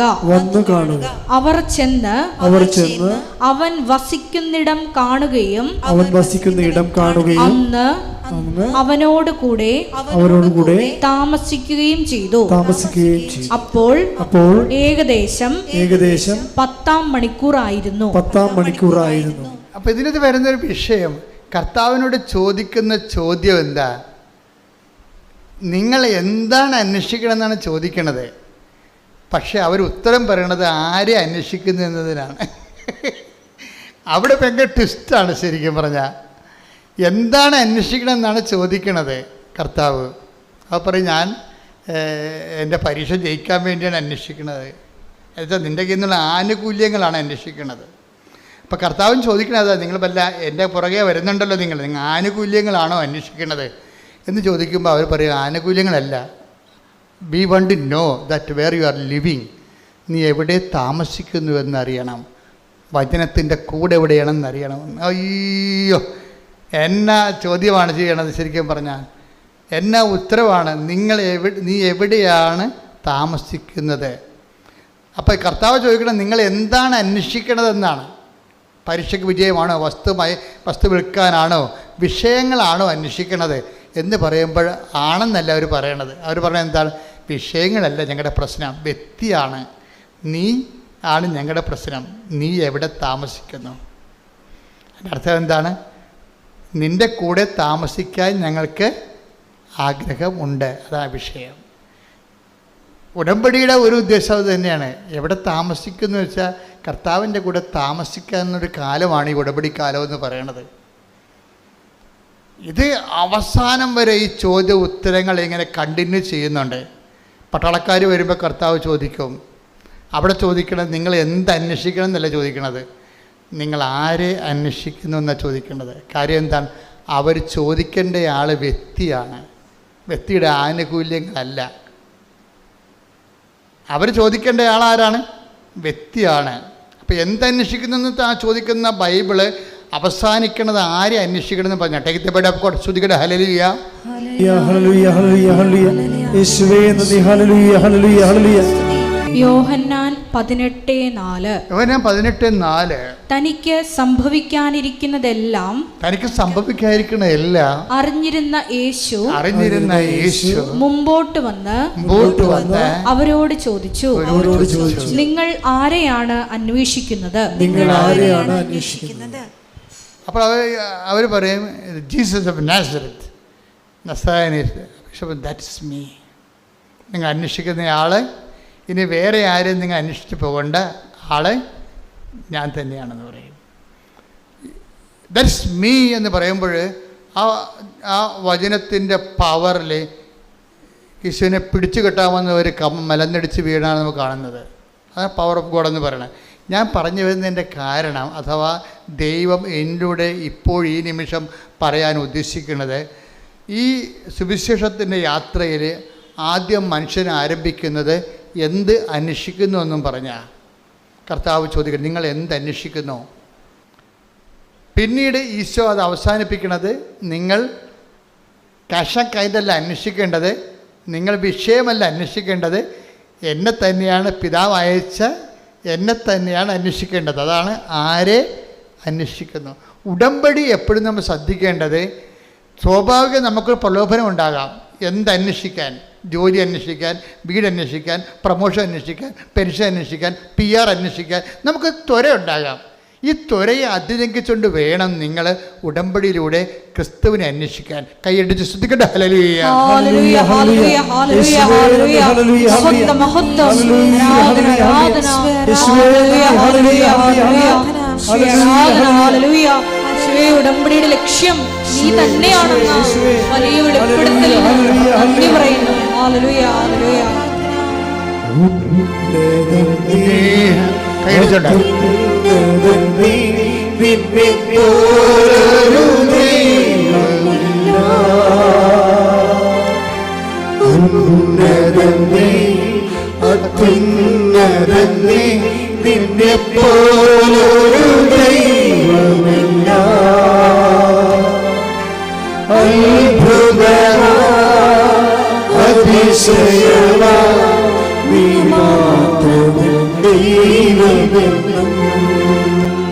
ഉടമ്പടിയിലൂടെ ഈശോ ചോദിക്കുന്ന ആദ്യത്തെ ചോദ്യം നിങ്ങൾ എന്തന്വേഷിക്കുന്നു എന്നുള്ളതാണ്.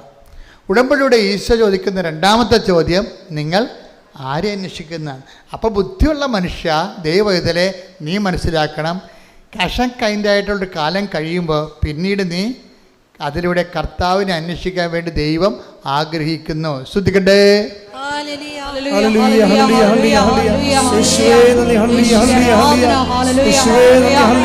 ഉടമ്പടിയിൽ അനുഗ്രഹങ്ങൾ കൈപ്പറ്റുമ്പോൾ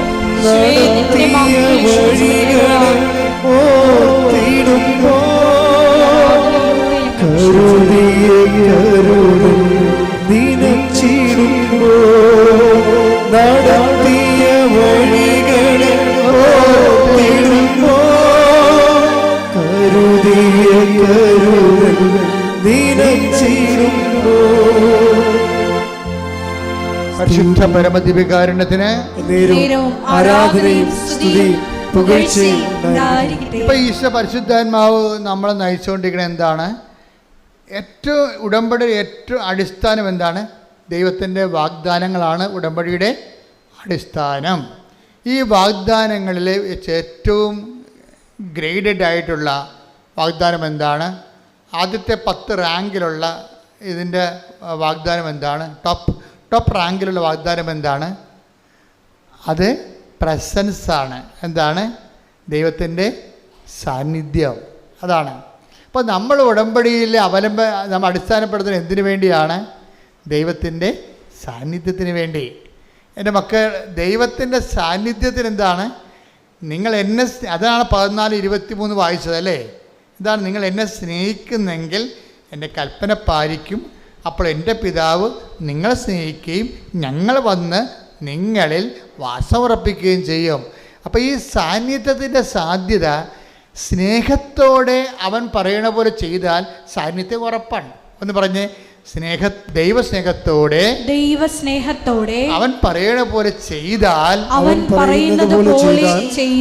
സാന്നിധ്യം ഉറപ്പാകുമെന്ന് ഞങ്ങൾ തിരിച്ചറിഞ്ഞുകൊണ്ട് ഞങ്ങളുടെ ഭൗതിക ആനുകൂല്യങ്ങളെക്കാൾ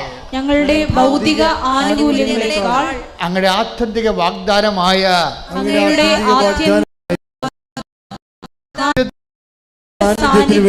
ആഗ്രഹിക്കാൻ ഞങ്ങളെ അഭിഷേകം ചെയ്യണമേ.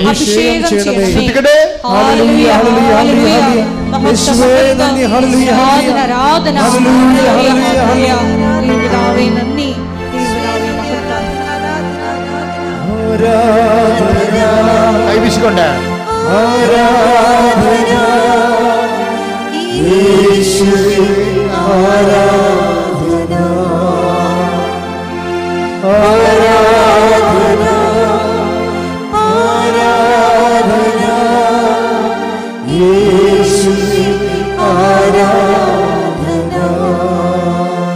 പരിശുദ്ധ പരമദിവ്യകാരുണ്യത്തിന് ഏറ്റവും ടോപ്പായിട്ട് ഉടമ്പടി നിബന്ധന പാലിച്ച ഒരു മനുഷ്യനുണ്ട് ബൈബിളിലെ. പുതിയ നിയമത്തിൽ ഏറ്റവും ടോപ്പായിട്ട്. ഞാൻ അയാളെപ്പോലെ ഉടമ്പടി പാലിച്ച ആരെയും ഞാൻ കണ്ടിട്ടില്ല. ഏറ്റവും ടോപ്പായിട്ട് ഉടമ്പടി പാലിച്ച അയാളോടാണ് ദൈവം സാന്നിധ്യം ഗ്യാരണ്ടി ചെയ്യണമുണ്ട്. ദൈവം സാന്നിധ്യം ഗ്യാരണ്ടി ചെയ്യണം. ആരാണെന്ന് പറയാമോ? ഏറ്റവും ടോപ്പായിട്ട് ഉടമ്പടി പാലിച്ച ഒരാളുണ്ട് ബൈബിളിൽ. അയാൾക്കാണ് ദൈവം സാന്നിധ്യം ഗ്യാരണ്ടി ചെയ്യണത്. ആരാണെന്ന് പറയാമോ? പുതിയ നിയമത്തിൽ നിന്ന് പറഞ്ഞാൽ മതി. അറിയൊന്നും ഇല്ലേ? സാന്നിധ്യം ഗ്യാരണ്ടി ചെയ്യണം. കർത്താവ് സാന്നിധ്യം ഗ്യാരണ്ടി ചെയ്യണം. എനിക്ക് തോന്നിയിരിക്കണത് ഈ ദിവസങ്ങളിൽ പീഡാനുഭവ ധ്യാനങ്ങളുമായിട്ടൊക്കെ സഞ്ചരിച്ചപ്പോൾ എൻ്റെ മനസ്സിൽ വന്ന് ഇതിൻ്റെ സ്വകാര്യ ധ്യാനത്തിൽ വന്നൊരാളാണ് ഈ മൂത്ത പുത്രൻ. ദൈവം എപ്പോഴും ഞാൻ ഈ അച്ഛനായ കാലം മുതലേ ഇളയ പുത്രനോട് കർത്താവ് ഇങ്ങനെ ഇളയ പുത്രനെ ഇങ്ങനെ ഹൈലൈറ്റ് ചെയ്യുന്നതായിട്ട് കാണുന്നുണ്ടെങ്കിലും അവൻ ഭയങ്കര ഒരു ബേസിക് കോഴ്സുകാരനാണ് എനിക്ക് തോന്നിയിട്ടുണ്ട് പലപ്പോഴും. യഥാർത്ഥ ആൾ മൂത്ത പുത്രനാണ്. ദൈവത്തിന് പണ്ട് മൂലമുള്ള ഒരു ഒരു ഒരു എന്താണ് ഒരു പ്രവർത്തന രീതിയുണ്ട്. ഏറ്റവും നല്ല സംഭവത്തിനെ മൂടിക്കളയും. അത് ദൈവത്തിൻ്റെ ഈ വചനത്തിൻ്റെ ഒരു രീതിയാണ്. നിങ്ങൾ രത്നമാണ് പറയുമ്പോൾ അത് കുഴിച്ചിട്ടിരിക്കണമെന്ന് പറയും. രത്നത്തിൻ്റെ കാര്യം പറഞ്ഞാൽ എന്ത് പറയും? അത് കുഴിച്ചിട്ടിരിക്കുകയാണ്, കുഴിമാന്തി എടുക്കാൻ പറയും. മാന്തി എടുത്താൽ മാത്രം പോരാ, കരസ്ഥമാക്കണമെങ്കിൽ ഇത്തിരി പാടാണ്. പോയി നിനക്കുള്ളതെല്ലാം വിൽക്കാൻ പറയും. അപ്പോൾ ഈ മുന്തിയ സംഭവത്തിനെ ഇങ്ങനെ ആകൃതമാക്കിയിട്ട് കുപ്പയിലും കുഴിയിലുമൊക്കെ വെച്ച് കളയും. അതിൽപോലെ കർത്താവ് കുപ്പയിൽ വെച്ച ഒരാളാണ് മൂത്ത പുത്രൻ. നമ്മൾ കുഴിമാന്തി എടുക്കേണ്ടി വരും അയാളെ. ഇന്ന് വരെ അയാളെ പ്രസംഗിച്ചിട്ടുള്ളവരെല്ലാവരും ഈ അലവലാദീനാണ് അങ്ങോട്ട് കയറ്റി വെക്കണം. അവൻ്റെ മാനസാന്തരം വേണ്ട ആനക്കാര്യമായിട്ട് കുട്ടിഘോഷിച്ചിട്ട് എന്നാ പറ്റി എന്ന് വെച്ച് കഴിഞ്ഞാൽ ചിലർക്കെങ്കിലും ചില അയ്യോഭാവികൾക്കെങ്കിലും വീണ്ടും പാപം ചെയ്യാനുള്ള ലൈസൻസും കിട്ടി. എന്താ വെച്ചാൽ കരഞ്ഞ കൂവി കർണ തോന്നണമെന്നൊക്കെ പറഞ്ഞ് തൊണ്ട പൊട്ടി അലറിക്കാവി കൂവിയ കർത്താവ് ഉടനെ കർണ കാണിക്കുമല്ലോ. അങ്ങനെ ഒരു തെറ്റിദ്ധാരണയും വന്നിട്ടുണ്ട്. അതായത് എന്താ പ്രശ്നം വെച്ച് കഴിഞ്ഞാൽ ദൈവം ഇങ്ങനെ വാത്സല്യത്തോടുകൂടി എന്ത് വഴിപഴച്ച ജീവിതം ജീവിച്ചാൽ അവസാനം ഇങ്ങനെ കണ്ണീരിട്ടൊന്ന് മോങ്ങിയാൽ തിരിച്ചെടുക്കാൻ പറ്റുമോ എന്നുള്ളൊരു ചെറു ധാരണ ചിലർക്കെങ്കിലും, എല്ലാവർക്കും അല്ല, ചില അയ്യോപാപികൾക്ക് എങ്ങനെ വന്നിട്ട് ഇതെല്ലാം പാപം ചെയ്യാനുള്ള ലൈസൻസാക്കി മാറ്റിയിട്ടുണ്ട്. അതുകൊണ്ട് കൃപയിൽ ഈ ജനം വളർന്നിട്ടുമില്ല. അതാണ് ഏറ്റവും വലിയ പ്രശ്നം. അതൊരു വെല്ലുവിളിയാണ്. പക്ഷേ മൂത്ത പുത്രനെ കണ്ടു നോക്കിയേ, മൂത്ത പുത്രൻ ഈ ഉടമ്പടി പാലിച്ചൊരാളാണ്. അവനത് പറയുന്നുണ്ട്. അവൻ ക്ഷോഭിക്കുന്ന ഒരു ക്ഷോഭം ആണ് ഈശോ കറക്റ്റ് ചെയ്യണത്. നീ ക്ഷോഭിക്കേണ്ട കാര്യമില്ല. എനിക്കുള്ളത് ഈശോ എപ്പോഴും പറയുന്നൊരു കാര്യമാണ്. എനിക്കുള്ളത് എൻ്റെ ഇഷ്ടം പോലെ വിതരണം ചെയ്യാൻ പാടില്ല. അത് എപ്പോഴും നമ്മൾ ഈശോ ഇടയ്ക്കിടയ്ക്ക് പറയുന്നൊരു പ്രമേയമാണ്. ടേക്ക് ദ ബ്രെഡ്, എനിക്കുള്ളത്. ശ്രുതികളുടെ ഹല്ലേലൂയ ഹല്ലേലൂയ ഹല്ലേലൂയ ഹല്ലേലൂയ ഹല്ലേലൂയ. യേശുവേ നന്ദി. ഹല്ലേലൂയ ഹല്ലേലൂയ ഹല്ലേലൂയ ഹല്ലേലൂയ ഹല്ലേലൂയ ഹല്ലേലൂയ. യേശുവേ ആരാധന ആരാധന ആരാധന ആരാധന. യേശുവേ നന്ദി. മഹത്വം മഹത്വം മഹത്വം മഹത്വം. ഹല്ലേലൂയ ഹല്ലേലൂയ ഹല്ലേലൂയ. മത്തായി 20:15 എന്റെ വസ്തുവകകൾ കൊണ്ട് എനിക്കിഷ്ടമുള്ളത് ചെയ്യാൻ പാടില്ലെന്നോ ഞാൻ നല്ലവനായതുകൊണ്ട് നീ എന്തിന് അസൂയപ്പെടുന്നു? അതാണ് മൂത്തപുത്രൻ്റെ പ്രശ്നം. ആകപ്പാടെ മൂത്തപുത്രന് ഒരു പ്രശ്നം ഉണ്ടെങ്കിൽ കർത്താവ് കറക്റ്റ് ചെയ്യാൻ ഉദ്ദേശിക്കുന്നത് അതാണ്. അത് കർത്താവ് മൂത്തപുത്രന് മാത്രമല്ല, അതൊരു ദൈവവചനത്തിൻ്റെ മൗലിക നിലപാടാണ്. 11-ാം മണിക്കൂറിൽ വന്ന ആൾക്കാർക്കും എന്താണ് 1-ാം മണിക്കൂറിൽ വന്ന ആൾക്കാരുടെ അത്രയും തന്നെ കൊടുത്തു. എനിക്കുള്ളത് എനിക്കിഷ്ടമുള്ള പോലെ വിതരണം ചെയ്യാൻ പാടില്ല. ഞാൻ നല്ലവനായത് കൊണ്ട് നീ എന്തിന് അസൂയപ്പെടുന്നു? അതാണ് പ്രശ്നം. അപ്പം ഈ ഇളയ മകൻ വരുമ്പോൾ മൂത്ത മകന് പറയണ കാര്യങ്ങൾ അത് തന്നെയാണ്. എന്താ കാര്യം എന്താണ്? അവനെന്താ മൂത്തപുത്രൻ എന്തൊക്കെയാണ് പറഞ്ഞത്? വായിച്ചേ. ലൂക്ക 15:29. ലൂക്ക 15:29. എന്നാൽ അവൻ പിതാവിനോട് പറഞ്ഞു മൂത്ത മകൻ, നോക്കൂ എത്ര വർഷമായി ഞാൻ നിനക്ക് ദാസ്യവേല ചെയ്യുന്നു. ഒരിക്കലും നിന്റെ കൽപ്പന ഞാൻ ലംഘിച്ചിട്ടില്ല. അതാണ് ഉടമ്പടി. ഉടമ്പടി കണ്ടില്ലേ? എങ്കിലും ഉടമ്പടി ഒരിക്കലും പാലിക്കാത്ത ഒരിക്കലും തെറ്റിക്കാത്ത ഒരാളാണ് ഈ മൂത്ത മകൻ. കണ്ടില്ലേ?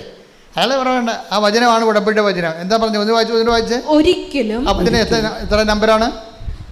15:29. ലൂക്ക 15:21.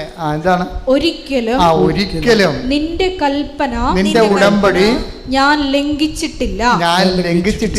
എങ്കിലും എന്റെ കൂട്ടുകാരോടൊത്ത് ആഹ്ലാദിക്കാൻ ഒരു ആട്ടിൻകുട്ടിയെ പോലും നീ എനിക്ക് തന്നില്ല. അപ്പൊ എന്റെ പ്രശ്നം വെച്ച് കഴിഞ്ഞാല് ഇവൻ 11-ാം മണിക്കൂറിൽ വന്ന ആളാണ്. തമ്മിലാണ് ഇന്റർ കണക്ട് ചെയ്യണത്. ഞാൻ കണക്ട് ചെയ്യണതല്ല, ഇവിടെ ആളിരിപ്പുണ്ട്. കർത്താവ് പരിശുദ്ധാത്മാരുടെ വചനം ഇന്റർ കണക്ട് ചെയ്യണതാണ് ഈ കാണുന്നത്. അല്ല, ഞാൻ പഠിച്ചതല്ല ഈ സംഭവം. ഇതെന്താ, 11-ാം മണിക്കൂറിലാണ് ഇവൻ വന്നിരിക്കുന്നത്. ആരാണ്? ഈ ധൂർത്തപുത്രൻ. അവന് 1-ാം മണിക്കൂറിൽ വന്ന ആൾക്കാരുടെ അവന് വള കൊടുത്തു, അവന് എന്ത് കൊടുത്തു? പാദരക്ഷ കൊടുത്തു. പിന്നെ എന്ത് കൊടുത്തു? അവന് നല്ല വസ്ത്രങ്ങൾ കൊടുത്തു. 1-ാം മണിക്കൂറിൽ വന്ന ആളിനെ കൊടുത്തത് തന്നെ അവനെയും കൊടുത്തു. അപ്പോഴാണ് അവൻ പിറുപിറുത്തത്. ഈ പിറുപിറുപ്പ് ഇങ്ങനെ തുടരുകയാണ് ബൈബിളിൽ. അവൻ വീട്ടുടമസ്ഥനെതിരായി പിറുപിറുത്തു. Take the word of God. ശ്രുതികട ഹല്ലേലൂയ, ഹല്ലേലൂയ, ഹല്ലേലൂയ, ഹല്ലേലൂയ. മത്തായി 20-ാം അധ്യായം 9 മുതൽ 11 വരെയുള്ള തിരുവചനം. മത്തായി 20:9-11. 11-ാം മണിക്കൂറിൽ വന്നവർക്ക്, പറഞ്ഞ 11-ാം മണിക്കൂറിൽ വന്നവർക്ക് ഓരോ ദനാറ ലഭിച്ചു. തങ്ങൾക്ക് കൂടുതൽ ലഭിക്കുമെന്ന് ആദ്യം വന്നവർ വിചാരിച്ചു. എന്നാൽ അവർക്കും ഓരോ ദനാറ തന്നെ കിട്ടി. അത് വാങ്ങുമ്പോൾ അവർ വീട്ടുടമസ്ഥനെതിരെ പിറുപിറുത്തു. എന്നാൽ ആദ്യം വന്ന ആൾക്കാരുടെ കൂടെ അവസാനം വന്ന ഞങ്ങളെ അങ്ങ് താരതമ്യപ്പെടുത്തിയല്ലോ, അല്ലേ? ആ വാക്കുകൂടി വായിച്ചേ. മത്തായി 20:12. അവസാനം വന്ന ഇവർ ദൂതപുത്രന്റെ അനിയനില്ലേ? ദൂതപുത്രൻ അല്ല, അവസാനമല്ലേ വന്നത്? അവസാനം വന്ന ഇവർ 1 മണിക്കൂറേ ജോലി ചെയ്തുള്ളൂ. എന്നിട്ടും പകലിന്റെ അധ്വാനം ചൂടും സഹിച്ച ഞങ്ങളോട് അവരെ നീ തുല്യരാക്കിയല്ലോ. അപ്പൊ മൂത്തപുത്രന്റെ കംപ്ലൈന്റ് അതാണ്. അത് ഇത്തിരി അസൂയയിൽ നിന്ന് വന്ന നീതിബോധത്തിൽ നിന്നൊക്കെ വന്നൊരു കംപ്ലൈന്റാണ്. അത് ലോകരാജ്യത്തിന് നീതി എന്നാണ് മനസ്സിലായത്. ലോകരാജ്യത്തിന് നീതി എന്ന് വന്നിട്ടുള്ള ചില അപഭ്രംശങ്ങളാണ് ഈ വരണത്. മുത്തപുത്രൻ്റെ ലോകരാജ്യത്തിൻ്റെ നീതിയിലാണ് വിഷയം അവർ കണക്കാക്കുന്നത്. പക്ഷേ ദൈവരാജ്യത്തിന് നീതി വ്യത്യാസമുണ്ട്. അതാണ് എനിക്കിഷ്ടമുള്ളത്, എനിക്കിഷ്ടമുള്ളവർക്ക് നൽകാൻ പാടില്ലേ? ഞാൻ നല്ലവനായതുകൊണ്ട് നീ എന്തിനെ അസൂയപ്പെടുന്നു? അപ്പം അസൂയ വന്നിരിക്കണത് എങ്ങനെയാണ്? ലോകരാജ്യത്തിന് നീതിയുടെ ഫ്രെയിം വർക്കിൽ നിന്നാണ് അസൂയ വരുന്നത്. നീ ദൈവരാജ്യത്തിലേക്ക് വരണമെന്നാണ് ഈ പറയണതിൻ്റെ അർത്ഥം. ദൈവരാജ്യം എന്നാൽ ഭക്ഷണവും പാനീയവും നീതിയും സമാധാനം. റോമ 14:17. ദൈവരാജ്യം എന്നാൽ ഭക്ഷണവും പാനീയവുമല്ല, പ്രത്യുത നീതിയും സമാധാനവും പരിശുദ്ധാത്മാവിലുള്ള സന്തോഷവുമാണ്. പരിശുദ്ധാത്മാവിന്റെ സന്തോഷം ഉറപ്പുവരുത്തുന്ന നീതി ദൈവരാജ്യത്തിൻ്റെ നീതിയാണ്. ദൈവരാജ്യത്തിൻ്റെ നീതി ദോയ് എന്നുള്ള ലോകരാജ്യ നീതി അല്ല, മറിച്ച് ദൈവത്തിൻ്റെ കരുണയിലാണ് അടിസ്ഥാനപ്പെടുത്തിയിരിക്കുന്നത്.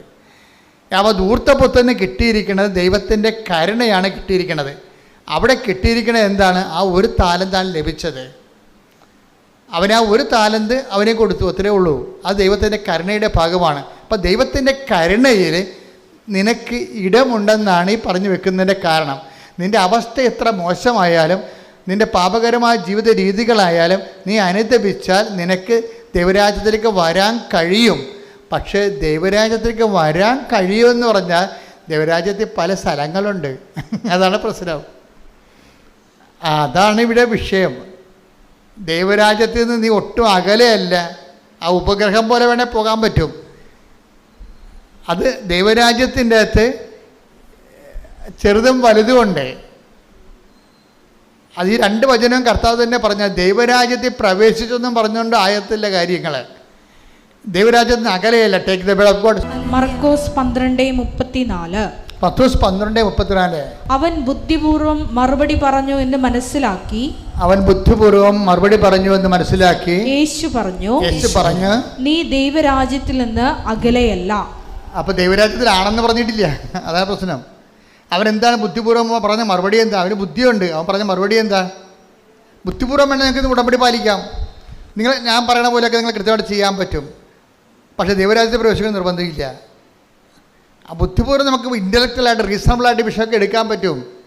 റീസൺ അല്ല, ബുദ്ധി തലച്ചോറല്ല ഉപയോഗിക്കേണ്ടത്, ഹൃദയമാണ് ഉപയോഗിക്കേണ്ടത്. ഉടമ്പടിയിൽ ഉപയോഗിക്കേണ്ടത് തലച്ചോറല്ല. അത് മനസ്സിലാക്കിയിട്ട് അതുപോലെ ചെയ്താൽ മതി എന്നല്ല പറയണത്.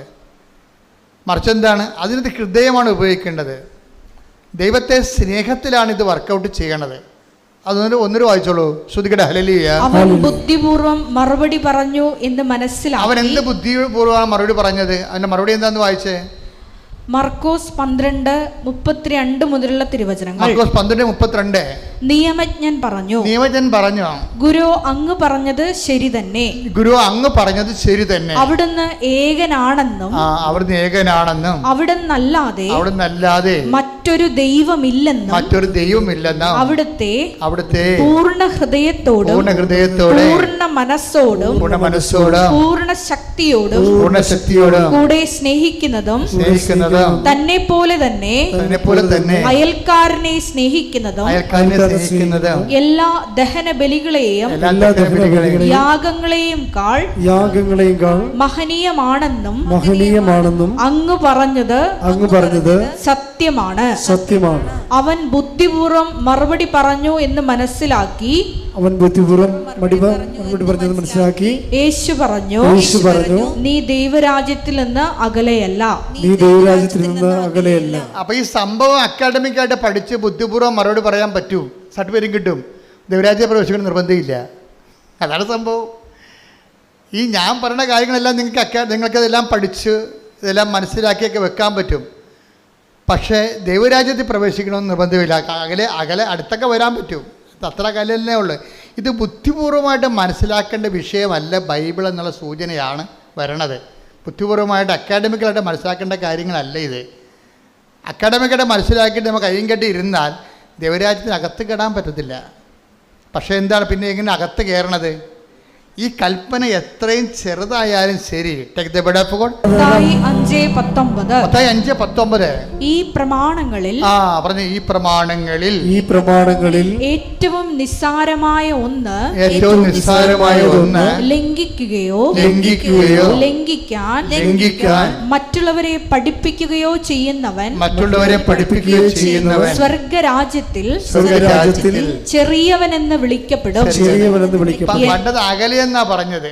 കൽപ്പനകളെ കുറിച്ച് ബുദ്ധിപരമായി മനസ്സിലാക്കുന്നവൻ ദൈവരാജ്യത്തിന് പുറത്താണ്. പക്ഷെ അത് പ്രവർത്തിക്കുന്നവൻ എന്ത് പറ്റും? അവിടെയും വലിപ്പച്ചെറുപ്പമുണ്ട്. അടുത്ത വചനം വായിച്ചേ. എന്നാൽ അത് അനുസരിക്കുകയും കർത്താവിന്റെ കൽപ്പന അനുസരിക്കുകയും പഠിപ്പിക്കുകയും ചെയ്യുന്നവൻ സ്വർഗരാജ്യത്തിൽ വലിയവനെന്ന് വിളിക്കപ്പെടും. ഇപ്പൊ രണ്ട് കാര്യമുണ്ട്. എന്താണ്? പത്രം കൊടുത്താൽ മാത്രം പോരാ, അത് വായിച്ചു നോക്കിയിട്ട് അതാണ് വിഷയം പറയണത്. 5:20 എന്താ പറയണത്? അത് അനുസരിക്കുകയും അവൻ പറയണ പോലെ ചെയ്യുക മാത്രമല്ല, അത് അനുസരിക്കുകയും മറ്റുള്ളവരെ അനുസരിക്കാൻ പഠിപ്പിക്കുകയും ചെയ്യണം. അപ്പം അത് നിങ്ങൾ ഇവിടുന്നെല്ലാം കേട്ട് ഞാനെല്ലാം ഉടമ്പടി പാലിച്ചുകൊണ്ടിരുന്ന കൈ കെട്ടിയിരുന്ന വർക്കൗട്ട് ചെയ്യത്തില്ല. ദൈവരാജ്യത്ത് ഗ്രഡേഷൻസ് ഉണ്ട്. വലിയവനുണ്ട്. ആ വലിയവനാകണമെന്നുണ്ടെങ്കിൽ എന്ത് ചെയ്യണം? കർത്താവിൻ്റെ കൽപ്പനകൾ പാലിക്കാൻ മറ്റുള്ളവരെ പരിശീലിപ്പിക്കുകയും. പ്രേക്ഷിത പ്രവർത്തനം അങ്ങനെ വന്നതാ.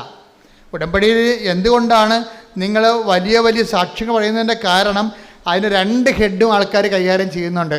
ഒന്ന്, അവരത് പാലിക്കുന്നു, മറ്റുള്ളവരെ പിന്നെ എന്ത് ചെയ്യും? മറ്റുള്ളവരെ പാലിക്കാൻ വേണ്ടി മറ്റുള്ളവരെ അത് പരിശീലിപ്പിക്കുകയും ചെയ്യുന്നുണ്ട്. പ്രാർത്ഥിക്കുക. കർത്താവായ ദൈവമേ, ദൈവരാജ്യത്തിന്റെ വലിയവനാകാൻ അങ്ങയുടെ കൽപ്പനകൾ അവൻ പറയണത് പോലെ ചെയ്യുകയും അങ്ങനെ ചെയ്യുവാൻ മറ്റുള്ളവരെ പരിശീലിപ്പിക്കുകയും ചെയ്യുന്ന സുവിശേഷ ശുശ്രൂഷകനാകാൻ എന്നെ അഭിഷേകം ചെയ്യണമേ.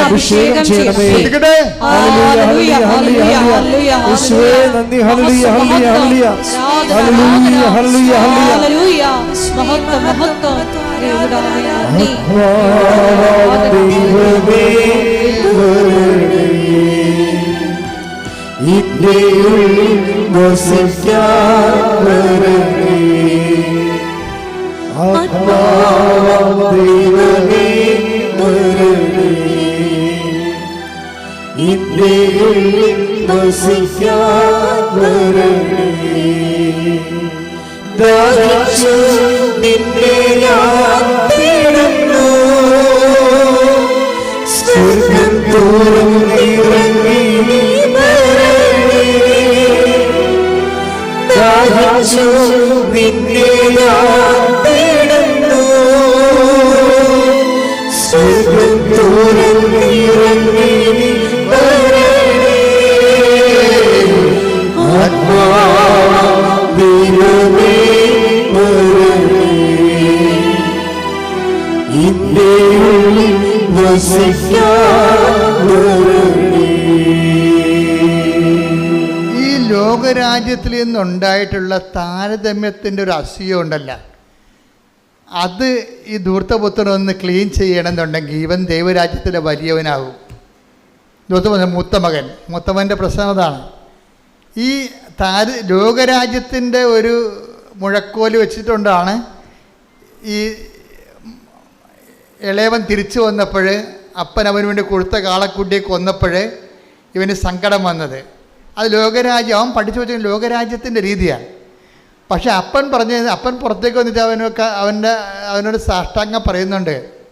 അപ്പൻ പുറത്തേക്ക് വരുന്നുണ്ടേ. മൂത്തമകൻ മോശക്കാരനായിരുന്നെങ്കിൽ അപ്പൻ പുറത്തു വരത്തില്ല. അവൻ പുറത്തു വന്നിട്ട് അവനെ സാന്ത്വനപ്പെടുത്താൻ നോക്കിയെന്നാണ് പറയണത്. അച്ഛൻ്റെ കാര്യം എന്താണ്? അവൻ ഭയങ്കര വിലപ്പെട്ടവനാണ്. അവൻ കെറിച്ച് പോകാനാ വേദനിക്കാനാ അപ്പൻ ഇഷ്ടപ്പെടുന്നില്ല. മൂത്തമകന് കാര്യം അവൻ സ്വകരാജ്യത്തിലെ വലിയവനാകണമെങ്കിൽ ഇവനെപ്പോലല്ല. അവൻ ഈ തിരിച്ചു വന്നവൻ കാറിക്കൂവി കർണ തോന്നണമെന്നൊക്കെ പറഞ്ഞ് തൊണ്ട പൊട്ടിച്ച് വന്നിട്ടുള്ള ഈ കക്ഷിയില്ലേ, അയാൾ സ്വർഗരാജ്യത്തിൽ ചെറിയ ആളാണ്, മറ്റവൻ വലിയവനാണ്. എന്താ കാര്യം? അവൻ പറയുന്നുണ്ട്, ഇത്ര കാലം നിൻ്റെ ഒരു കൽപ്പന പോലും ഞാൻ ലംഘിച്ചിട്ടില്ല, ഒരു കുഞ്ഞാടിനെ പോലും. വെടപ്പോടെ ശ്രുതികട ഹല്ലേലൂയ. 15:28 മുതലുള്ള തിരുവചനങ്ങൾ. ലൂക്ക 15:28. അവൻ കോപിച്ച് അകത്ത് കയറാൻ വിസമ്മതിച്ചു. പിതാവ് പുറത്തു വന്ന് പിതാവ് പുറത്തു വന്ന് അവനോട് സാന്ത്വനങ്ങൾ പറഞ്ഞു. അയ്യോ എന്ത് രസമാ! അവനോട് സാന്ത്വനങ്ങൾ പറഞ്ഞു. എന്നാൽ പട്ടാങ്ങി പറയണേ, സ്വകരാജ്യത്തെ വലിയവനാണ് അവൻ. അവനോട് പട്ടാങ്ങി പറയും. കാര്യം എന്താണ്? അവൻ ക്ലീൻ ചിട്ടുള്ളവനാണ്. അവൻ പറയുന്നുണ്ട്. എന്നാൽ അവൻ പിതാവിനോട് പറഞ്ഞു, നോക്കൂ, എന്നെ വഴക്കേണ്ട കാര്യമില്ല, എൻ്റെ മനസ്സ് ചങ്ക് വേദനിക്കുകയാണ്, എനിക്ക് ഉൾക്കൊള്ളാൻ പറ്റണില്ല എന്നൊക്കെ പറഞ്ഞു. ഞാൻ കുറേ കാര്യം പറഞ്ഞു. നോക്കൂ, എത്ര വർഷമായി ഞാൻ നിനക്ക് ദാസ്യവേല ചെയ്യുന്നു. ഒരിക്കലും നിന്റെ കൽപ്പന, അതാണ് ഉടമ്പടി എന്ന് ഞാൻ പറയുന്നത്, നിന്റെ കൽപ്പന ഞാൻ ലംഘിച്ചിട്ടില്ല. എങ്കിലും എന്റെ കൂട്ടുകാരോടൊത്ത് ആഹ്ലാദിക്കാൻ ഒരു ആട്ടിൻകുട്ടിയെ പോലും നീ എനിക്ക് തന്നില്ല. എന്നാൽ വേശ്യകളോട് കൂട്ടുചേർന്ന് നിന്റെ സ്വത്തെല്ലാം ദൂർത്തടിച്ച നിന്റെ ഈ മകൻ തിരിച്ചു വന്നപ്പോൾ അവനു വേണ്ടി നീ കൊഴുത്ത കാളയെ കൊന്നിരിക്കുന്നു. നിങ്ങളും പറയും, ഞാൻ ഉടമ്പടി എല്ലാം ചെയ്തില്ലേ, എത്ര തിരികൾ ഞാൻ കത്തിച്ചു അല്ലേ, എന്നിട്ട് ഉടമ്പടിയൊന്നുമില്ല ജീവിക്കുന്ന ആൾക്കാരെ നീ അനുഗ്രഹിച്ചില്ലേ, ഞാനെന്നും ബിഷപ്പ് ജീവിക്കണില്ല എന്ന് പറയുമ്പോൾ അപ്പന് പറയാൻ വാക്കുണ്ട്. പിന്നെ അപ്പൻ അപ്പം വിളിക്കണത് അപ്പം മറ്റവനെ വിളിക്കാഞ്ഞൊരു വാക്ക് ഇവനെ വിളിക്കും. എന്താണ് വായിച്ചേ? അപ്പോൾ പിതാവ് പറഞ്ഞു, മകനെ നീ എപ്പോഴും എന്നോട് കൂടെ ഉണ്ടല്ലോ. That is the presence. He is feeling the presence. അതായത് ഇവൻ്റെ അപ്പൻ തൻ്റെ പ്രസൻസ്, ദൈവം വാഗ്ദാനത്തിൽ ഉള്ളതാണ്, ഞാൻ നിങ്ങളുടെ കൂടെ ഉണ്ടാകുമെന്ന്. മനസ്സിലായില്ലേ? വാഗ്ദാനത്തിലുള്ളതല്ലേ. ഇപ്പോൾ ജോഷുവ 1:9 പുറപ്പാട് 33:14 ഉണ്ട്. I will come with you wherever you go. അത് വാഗ്ദാനത്തിലുള്ളതാണ്, നിൻ്റെ കൂടെ ഞാനുണ്ടാകുമെന്ന്. പക്ഷെ വാഗ്ദാനമില്ലാത്ത, ഗ്യാരണ്ടി ഇല്ലാത്തൊരു കാര്യം എന്താണ്? നീ എൻ്റെ കൂടെ ഉണ്ടോ എന്നുള്ളതാണ് ആ പ്രശ്നം. അതങ്ങനെ ആർക്കും ഗ്യാരണ്ടി ചെയ്തിട്ടില്ല. ആദ്യം ജോമോളൊക്കെ അവിടെ ഇരുന്ന് പറഞ്ഞ പോലെ മാതാവിനും ഗ്യാരണ്ടി ചെയ്ത്, അത് മാലാഖ് ഗ്യാരണ്ടി ചെയ്ത ഗ്യാരണ്ടിയാണ്. ഈശോൻ്റെ വായിൽ നിന്ന് നേരിട്ട് പറയണ എന്താണ്? എൻ്റെ മകനെ, നീ എപ്പോഴും, ഞാൻ നിൻ്റെ കൂടെ ഉണ്ടെന്നല്ല പറയണത്, എൻ്റെ മകനെ നീ ഉടമ്പടി പാലിച്ച് എൻ്റെ കൂടെ ഒരു പരാതിയുമില്ല ഇത്രയും നാൾ ജീവിച്ചപ്പോൾ എന്താണ് സംഭവിച്ചതെന്ന് അറിയാവോ? എല്ലാം കൊടുക്കുന്ന എൻ്റെ കൂടെയാണ് നീ ഉണ്ടായിരുന്നതെന്ന്. അല്ല, ഞാൻ നിൻ്റെ കൂടെ ഉണ്ടായതിനേക്കാൾ വലുതാണ്. ഇതാണ് പ്രസൻസ്. നമ്മൾ ഉടമ്പടി നമ്മളെ ദൈവത്തിൻ്റെ കൂടെയാക്കും. കൈയടിച്ച് ശ്രദ്ധിക്കട്ടെ. ഹല്ലേലൂയ.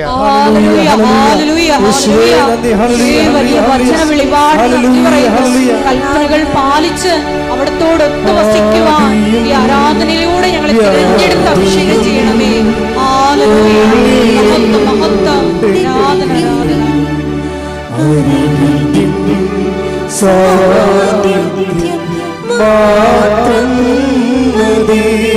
പാടുക.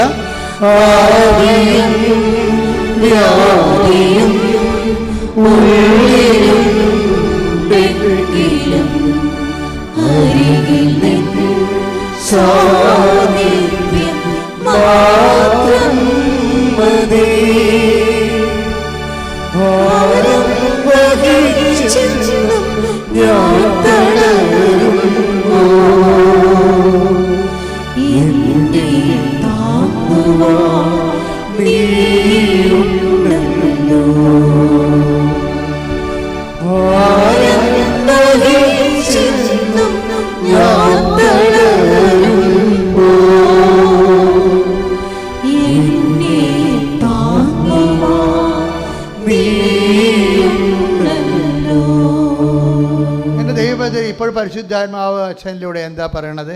ദൈവത്തിലെ നീ ദൈവം ഇങ്ങോട്ട് തരാനുള്ള രീതിയിലാണ് കണക്ക് അവസാനിക്കേണ്ടത്. നമ്മുടെ ജീവിതത്തിൻ്റെ കണക്ക് അവസാനിക്കുമ്പോൾ ദൈവം ഇങ്ങോട്ട് തരാനുണ്ടാകണം. മനസ്സിലായില്ലേ? ഈ കണക്ക് ക്യാരി ഓവർ, നിത്യതയിലേക്കുള്ള പേജിലേക്ക് ക്യാരി ഓവർ ചെയ്യുമ്പോൾ നമ്മൾക്ക് ദൈവം ഇങ്ങോട്ട് തരാനുള്ള രീതിയിലാണ് ഈ മൂത്തപുത്രൻ്റെ കണക്ക് അവസാനിക്കുന്നത്. എന്താണുള്ളത്? ഇത്രയും കാലം ഞാൻ നീ പറഞ്ഞതൊന്നും അനുസരിക്കാതിരുന്നിട്ടില്ല, എന്നിട്ട് എൻ്റെ കൂട്ടുകാരുടെ കൂടെ ഉല്ലസിക്കാൻ ഒരു കുഞ്ഞാടിനെ പോലും ചോദിച്ചപ്പോൾ നീ എനിക്ക് തന്നില്ല. അപ്പം അപ്പം പറഞ്ഞ വാക്കെന്താണ്? എൻ്റെ മകനെ, എനിക്കുള്ളതെല്ലാം. ആ വാക്ക വായിച്ചേ. അപ്പോൾ പിതാവ് പറഞ്ഞു, നീ എപ്പോഴും എന്നോട് കൂടെ ഉണ്ടല്ലോ. ഞാൻ നിന്നോട് കൂടെ ഉള്ള കാര്യമല്ല ഇപ്പൊ പറയണത്. നീ എപ്പോഴും ആ ഉടമ്പടി ജീവിക്കുന്ന വ്യക്തി എന്താണ്? നീ എപ്പോഴും എൻ്റെ കൂടെ ഉണ്ടല്ലോ. എനിക്കുള്ളതെല്ലാം നിന്റേതാണ്. അതാണ് ഞാൻ ദൈവരാജ്യത്തിലെ വലിയവനാണ് അവനെന്ന് പറയണത്. മറ്റവൻ ചെറിയവനാണ്. അപ്പം അനുതാപപ്പെട്ട് കരുണ തോന്നണമെന്ന് വിളിച്ചു കൂവി അവസാനം 11 മണിക്കൂറിൽ എത്തുന്നേക്കാൾ നല്ലതാണ് മര്യാദയ്ക്ക് ദൈവത്തിൻ്റെ കൂടെ വചനം കേട്ടും പാലിച്ചും ജീവിച്ചും ദൈവത്തിൽ നിന്ന് ചില പ്രാർത്ഥനകൾക്ക് ഉത്തരം കിട്ടിയില്ലെങ്കിലും വിശ്വസ്തയോടെ നിന്നും വരുമ്പോൾ എന്താണ് സംഭവിക്കുന്നത്? മത്തായി 5:19 എന്നാൽ അതനുസരിക്കുകയും പഠിപ്പിക്കുകയും ചെയ്യുന്നവൻ സ്വർഗരാജ്യത്തിൽ വലിയവനെന്ന് വിളിക്കപ്പെടും. മനസ്സിലായില്ലേ? സ്വർഗരാജ്യത്തിൽ പോലും വലിയവനും ചെറിയവനുണ്ട്. അത് ഈ ചെറിയവനെന്ന് പറയുന്നതാണ് ഈ ധൂർത്തപുത്രൻ. വലിയവനെന്ന് പറയുന്നത് ആരാണ്? മൂത്ത മകനാണത്. അവന് ചിലപ്പോൾ അവൻ ഉടമ്പടി പാലിച്ചൊക്കെ ജീവിക്കും. ചിലപ്പോൾ അത്യാവശ്യ സമയത്ത് ദൈവം അവന് ഉപകരിക്കത്തില്ലെന്ന് വരും. പക്ഷെ അവനവിടെ നിൽക്കും. അങ്ങനെ നിൽക്കണം എന്നാണ് അപ്പം ആഗ്രഹിക്കണത്. പരാതികളില്ലാതെ നിൽക്കണം. പക്ഷെ അവൻ പ്രഷ്യസാണ്. ഈ അപ്പം കാണിക്കുന്ന പരവേശം ഒന്നും ഇളയനെ ഇറങ്ങിപ്പോയപ്പോൾ കാണിച്ചില്ലല്ല. അവൻ എൻ്റെ ഓഹരി നിങ്ങളുടെ തരിക, എനിക്ക് എൻ്റെ വഴി നിങ്ങളുടെ വഴിയെന്നും പറഞ്ഞുകൊണ്ട് ചോദിച്ചപ്പോൾ കിടക്കുന്ന ചട്ടി കളഞ്ഞു വെട്ടിമുറിച്ച് പകുതി കൊടുത്തല്ല. അവൻ വീട്ടിൽ പുറത്ത് പോയിട്ട് അപ്പം കയറി പുറത്തിറങ്ങുകയോ മോനെ പോവല്ലേ മോനെ, നമ്മൾ തറവാടായിട്ട് ഒരുമിച്ച് ജീവിക്കണമല്ലേ, നമ്മുടെ കൂടെ തറവാടിന് മോശമില്ല, നിൻ്റെ ആത്മാവ് നഷ്ടപ്പെട്ട് ഒരു പട്ടാങ്ങ പറഞ്ഞില്ല, പോയി തൊലയിട്ടെന്ന് പറയും. അതാണ് ആ നിലപടിന്ന്. എന്ന് ഇവൻ പോകുമെന്ന് പറഞ്ഞപ്പോൾ അവനെ പിടിച്ചു നിർത്തി. മൂത്താൻ പോയപ്പോൾ അപ്പം വിഷയം മാറി, അവനെ സാന്ത്വനപ്പെടുത്താൻ തുടങ്ങിയെന്നാണ്. എന്നാൽ ഈ സാന്ത്വനം നേരത്തെ ആകുമായിരുന്നില്ല. നമ്മുടെ കയ്യിരിപ്പ് അനുസരിച്ചാണ് ദൈവം നമുക്ക് സാന്ത്വനം വേണം സാന്ത്വനം വേണ്ടതെന്ന് തീരുമാനിക്കണത്. നിസ്സാര കാര്യമല്ല ഈ പറഞ്ഞു വരണത്. സീരിയസ് ആണ് വിഷയം സീരിയസ് ആണ്.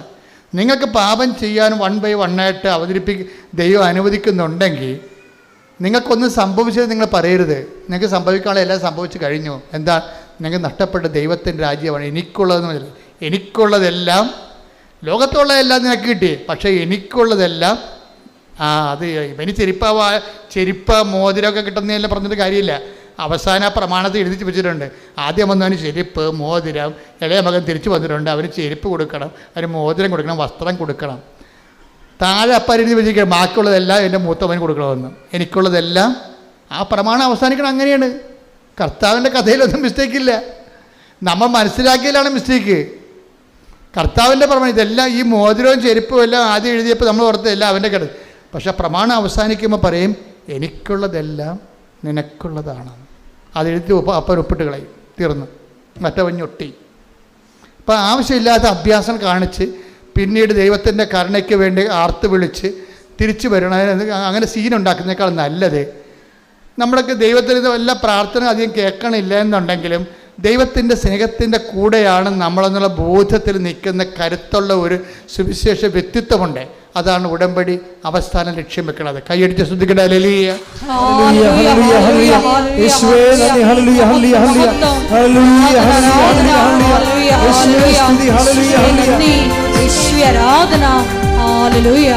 അവൻ നല്ലവനല്ലോ, ദയയെന്നുമുള്ളവൻ അവൻ വല്ലവനല്ലോ, സ്തുതിയെന്നുമവൻ അവൻ നല്ലവനല്ലോ, ദയയെന്നുമുള്ളവൻ അവൻ വല്ലവനല്ലോ, സ്തുതിയെന്നുമവൻ.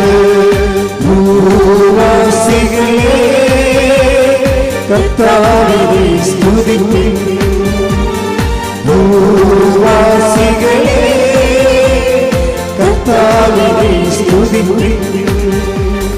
സന്തോഷത്തോടെ വന്നു കൂടുവിൻ, സംഗീതത്തോടെ സ്തുതി പാടുവിൻ. സന്തോഷത്തോടെ വന്നു കൂടുവിൻ, സംഗീതത്തോടെ സ്തുതി പാടുവിൻ.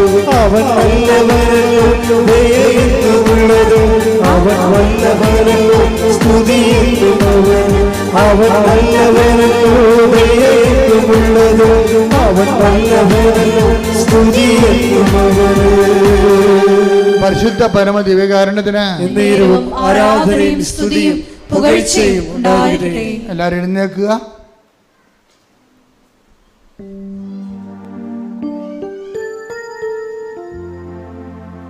നമുക്ക് രോഗസൗഖ്യ പ്രാർത്ഥനയ്ക്ക് പ്രവേശിക്കാം. പരിശുദ്ധ പരമ ദിവ്യകാരുണ്യത്തിന് എന്നേരവും ആരാധനയും സ്തുതിയും പുകഴ്ചയും ഉണ്ടാകട്ടെ. പരിശുദ്ധ പരമ ദിവ്യകാരുണ്യത്തിന് എന്നേരവും ആരാധനയും സ്തുതിയും പുകഴ്ചയും ഉണ്ടാകട്ടെ. പരിശുദ്ധ പരമ ദിവ്യകാരുണ്യത്തിന് എന്നേരവും ആരാധനയും സ്തുതിയും പുകഴ്ചയും ഉണ്ടാകട്ടെ. അച്ഛൻ പ്രാർത്ഥിച്ചുകൊണ്ടിരിക്കുമ്പോൾ ഈശോ നിങ്ങളെ അനുഗ്രഹിക്കുന്ന സമയമാണ്. കർത്താവ് ഇത്രയും നേരം വചനങ്ങളിലൂടെ നമ്മളെ ബോധ്യപ്പെടുത്തിക്കൊണ്ടിരിക്കുകയായിരുന്നു. വചനത്തിൻ്റെ ആന്തരിക രഹസ്യങ്ങളെ നമ്മളെ പഠിപ്പിച്ചുകൊണ്ടിരിക്കുകയായിരുന്നു. അവരെല്ലാം ദൈവത്താൽ പഠിപ്പിക്കപ്പെടുമെന്ന് പറഞ്ഞുകൊണ്ടാണ് ഈ വചന ശുശ്രൂഷ ആരംഭിച്ചത്. അത് അവസാനിക്കണം ദൈവത്താൽ നമ്മളെ പഠിപ്പിക്കപ്പെട്ടതിന് ശേഷം. ഇപ്പോൾ കർത്താവിൻ്റെ അനുഗ്രഹത്തിലേക്ക് പ്രവേശിക്കുന്ന സമയമാണ്. നിങ്ങളുടെ രോഗങ്ങൾ, ഭാരങ്ങൾ, ജീവിത ദുരിതങ്ങളുടെ മേലെല്ലാം ദൈവിക സമാശ്വാസവും ശക്തിയും ലഭിക്കുന്ന സമയമാണ്. ഇടിമുഴക്കം പോലെ സ്തുതിക്കട്ടെ. നന്ദി. ഹല്ലേലൂയ, ഹല്ലേലൂയ.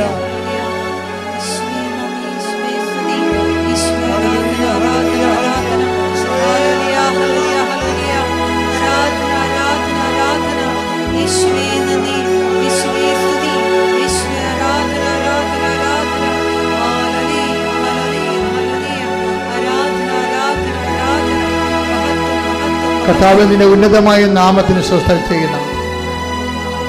കർത്താവ് നിന്റെ വിശുദ്ധ പൗരോഹിത്യത്തെ മഹത്വപ്പെടുത്തണം. കർത്താവ് സഭയിലുള്ള സാന്നിധ്യം പ്രകടമാക്കണം. 39 വർഷം ഞാൻ അർപ്പിച്ച കുർബാനയുടെ യോഗ്യതയായി കൃപാസന ജീവനോടെ പ്രത്യക്ഷപ്പെട്ട പരിശുദ്ധ അമ്മയുടെ മാധ്യസ്ഥതയിലെ ഈ അൾത്താറയിൽ നടന്ന ആയിരക്കണക്കിന് ആരാധന ശക്തിയാൽ മാറിയ രോഗങ്ങൾ, തീരാവ്യാധികൾ, ജീവിത ദുരിതങ്ങൾ യേശുവിന്റെ നാമത്തിൽ മാറിപ്പോകട്ടെ. ശ്രദ്ധിക്കട്ടെ. ഹല്ലേലൂയ, ഹല്ലേലൂയ, ഹല്ലേലൂയ, ഹല്ലേലൂയ. എല്ലാവരോടും സുഖപ്പെട്ടുകൊണ്ട് അങ്ങയുടെ നാമത്തെ ആരാധനയിലൂടെ വീണ്ടും വീണ്ടും മഹത്വപ്പെടുത്തണമേ. ഹല്ലേലൂയ, ഹല്ലേലൂയ, ഹല്ലേലൂയ.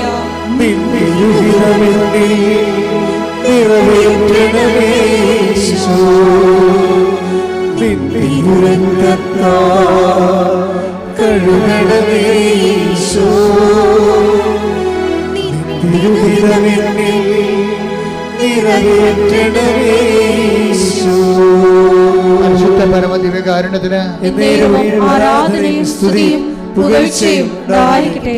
മക്കൾ സ്തുതിച്ചുകൊണ്ടിരിക്കട്ടെ. അച്ഛൻ പ്രാർത്ഥിച്ചുകൊണ്ടിരിക്കുന്നു. കർത്താവേ, അന്ധന് കാഴ്ച നൽകിയവനെ, കർത്താവെ ചെകിടിന് കേട് നൽകിയവനെ, കർത്താവെ ഊമന് സംഭാഷണത്തിൽ നൽകിയവനെ, കർത്താവെ മഹോരോഗ്യം സുഖപ്പെടുത്തിയവനെ, കർത്താവെ തലവാരോഗ്യം സുഖപ്പെടുത്തിയവനെ, കർത്താവെ മരിച്ചവനെ ഉയർപ്പിച്ചവനെ, നിന്റെ തിരുമറുപാടുന്ന വലതുകരം അണിപ്രധാന അത്ഭുതകരം ഓരോ മകൻ്റെ മേലും മകളുടെ മേലും വെക്കണമേ. അടിപ്പിണർ പോലെ വൈദാക്കാലം ദൈവികമായ ശക്തി, യേശു ക്രിസ്തുവിൻ്റെ ശക്തി, ഉയർത്തെഴുന്നേറ്റ ശക്തി ഉച്ചമുതൽ ഉള്ളംകാലം വരെ പ്രസരിക്കട്ടെ. യേശുവിൻ്റെ ഉന്നതമായ നാമത്തിൽ മാർഗരോഗങ്ങൾ, തീരാവേദങ്ങൾ, അസ്ഥിരോഗങ്ങൾ, അസ്ഥിഉരുക്കങ്ങൾ യേശുവിൻ്റെ നാമത്തിൽ മാറിപ്പോകട്ടെ.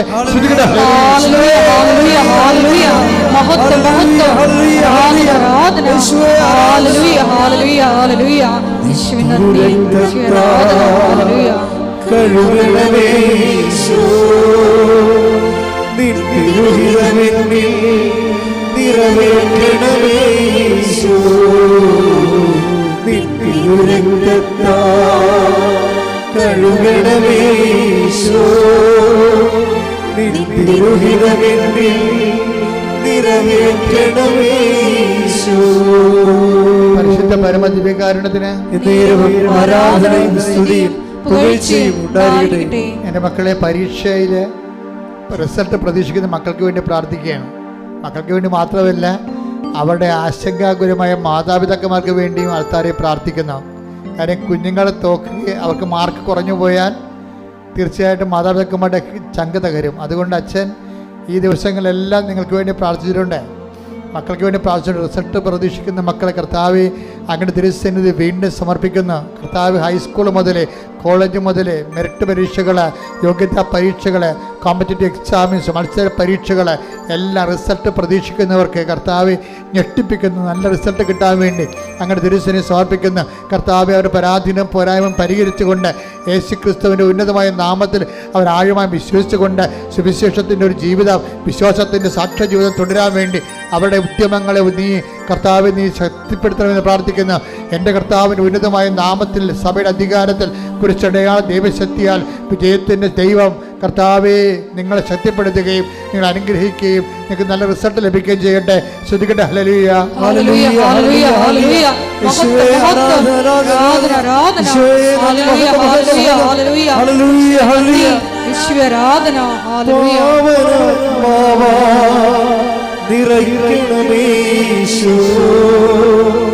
പാപഭാരങ്ങൾ അകറ്റണമേ ഈശോ, പാവനാത്മാവാ നിറയ്ക്കണമേ ഈശോ, പാപഭാരങ്ങൾ അകറ്റണമേ ഈശോ, രക്തത്താൽ കഴുകണമേ ഈശോ,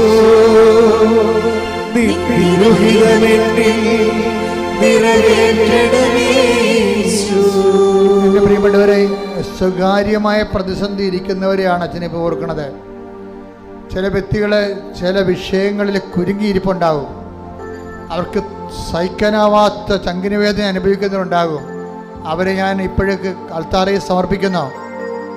ഇപ്പോഴും അച്ഛൻ ഞങ്ങളുടെ വിഷമ സ്വകാര്യ ദുഃഖങ്ങൾ പറയണം എന്നാഗ്രഹിക്കുന്നവർക്ക് കർത്താവിൻ്റെ അരുളപ്പാടാണിത്.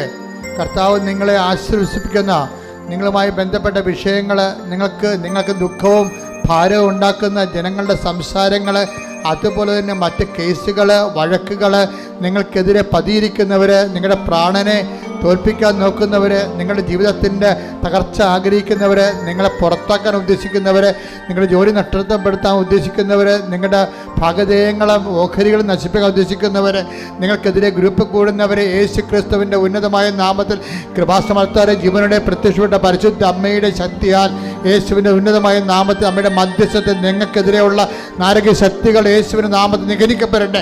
ശ്രുതികട്ടെ. ഹല്ലേലൂയ.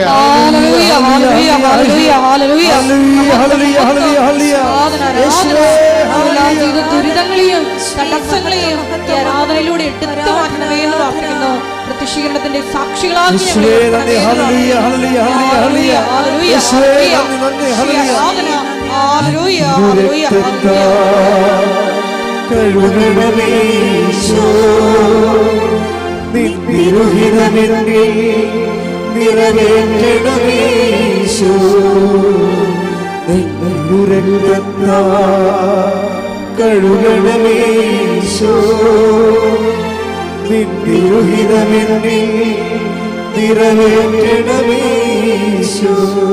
പരിശുദ്ധ പരമ ദിവ്യകാരുണ്യത്തിന്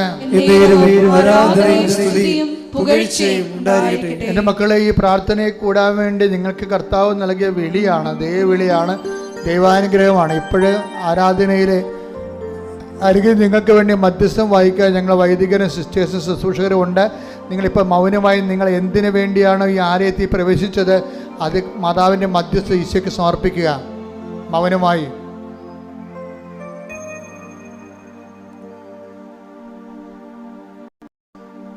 വീണ്ടും ശ്രുതിക്കട്ടെ, ശ്രുതിക്കട്ടെ. ഹല്ലേലൂയ.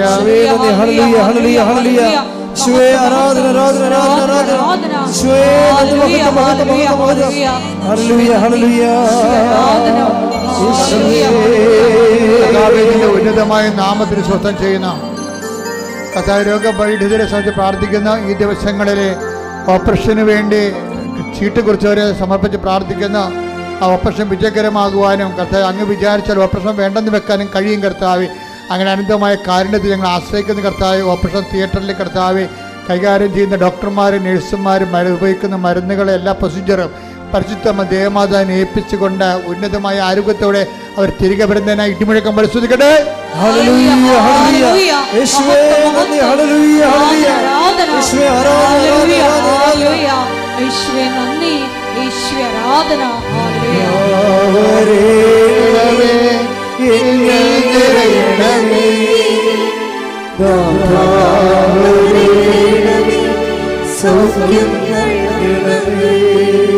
ഈ ആഴ്ചയിൽ ജോലി അന്വേഷിച്ച് പോകുന്നവരെ, സർവീസ് സംബന്ധമായ കാര്യത്തിൽ പോകുന്നവരെ, യാത്രാ സംബന്ധമായ കാര്യത്തിന് വേണ്ടി പോകുന്നത്, സാങ്കേതികമായ നിയമപരമായ വിഷയങ്ങൾക്ക് വേണ്ടി പോകുന്നവർ, വീട്ടിൽ നിന്ന് ഓരോരോ ഉദ്യമങ്ങൾക്ക് വേണ്ടി ഇറങ്ങുന്നവരെല്ലാവരും പരിശുദ്ധ അമ്മ ദേവമാതാ കൃപാസനത്താറെ ജീവനോടെ പ്രത്യക്ഷപ്പെട്ട പരിശുദ്ധമ്മയുടെ പ്രത്യക്ഷീകരണത്തെ സ്ഥിരീകരണത്തിനായി ദൈവത്തിൻ്റെ അടയാളം, സ്വർഗീയ അടയാളം ഞാൻ നിനക്കും എൻ്റെ ദൂതനയക്കും നല്ല കർത്താവിൻ്റെ ദൂതൻ്റെ സാന്നിധ്യം നിന്റെ നീ പോകുന്നിടത്തിൽ അനുഭവവേദ്യമാകുന്നതിന് വേണ്ടി ഇടിമുഴക്കം പോലെ ശ്രദ്ധിക്കട്ടെ. ഹല്ലേലൂയ.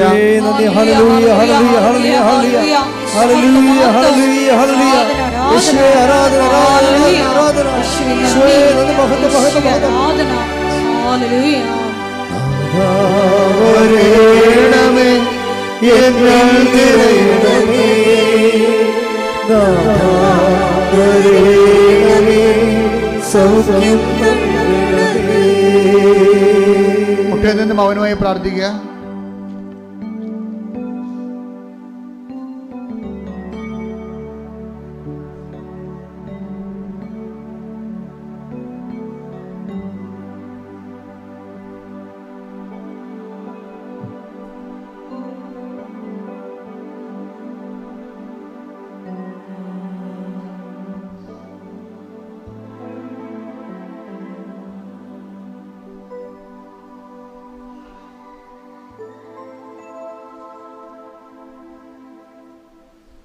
സമാപന ആശീർവാദം സ്വീകരിക്കുക. ഒരിക്കൽ കൂടി മരിയൻ ഉടമ്പടിയിൽ സമർപ്പിച്ചിരിക്കുന്ന എല്ലാ വിഷയങ്ങളും ദൈവമാതാവിൻ്റെ മധ്യസ്ഥയിൽ ദിവ്യകാരുണ്യ സന്നിധിയിൽ സമർപ്പിച്ച് നമുക്ക് ഒരു നിമിഷം മൗനമായിട്ട് പ്രാർത്ഥിക്കാം. ഇന്ന് ആരാധനയിൽ തുടക്കത്തിൽ ഈശോ സംസാരിച്ചതുപോലെ അവരെല്ലാവരും ദൈവത്താൽ പഠിപ്പിക്കപ്പെട്ടവരാകും.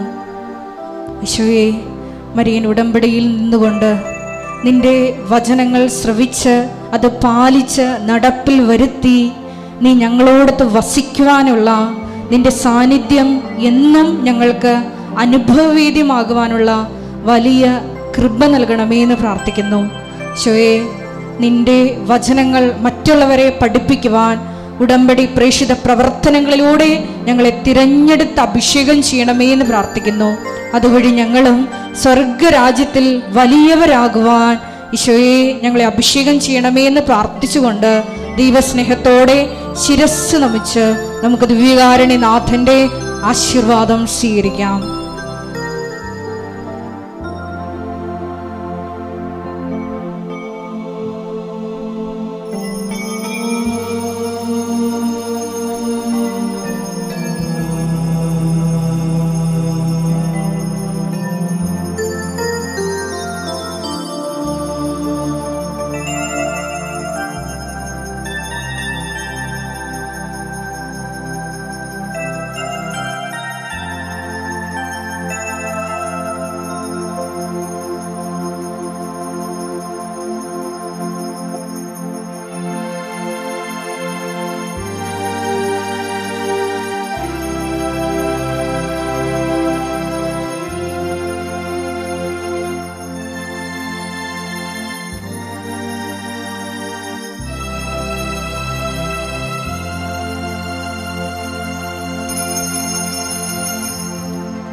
പരിശുദ്ധ പരമ ദിവ്യകാരുണ്യമേ,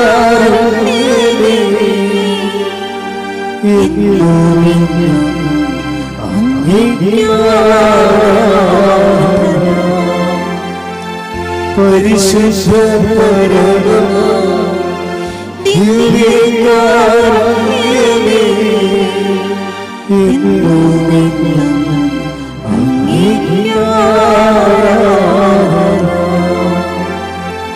പരിശുദ്ധ പരമ ദിവ്യകാരുണ്യമേ,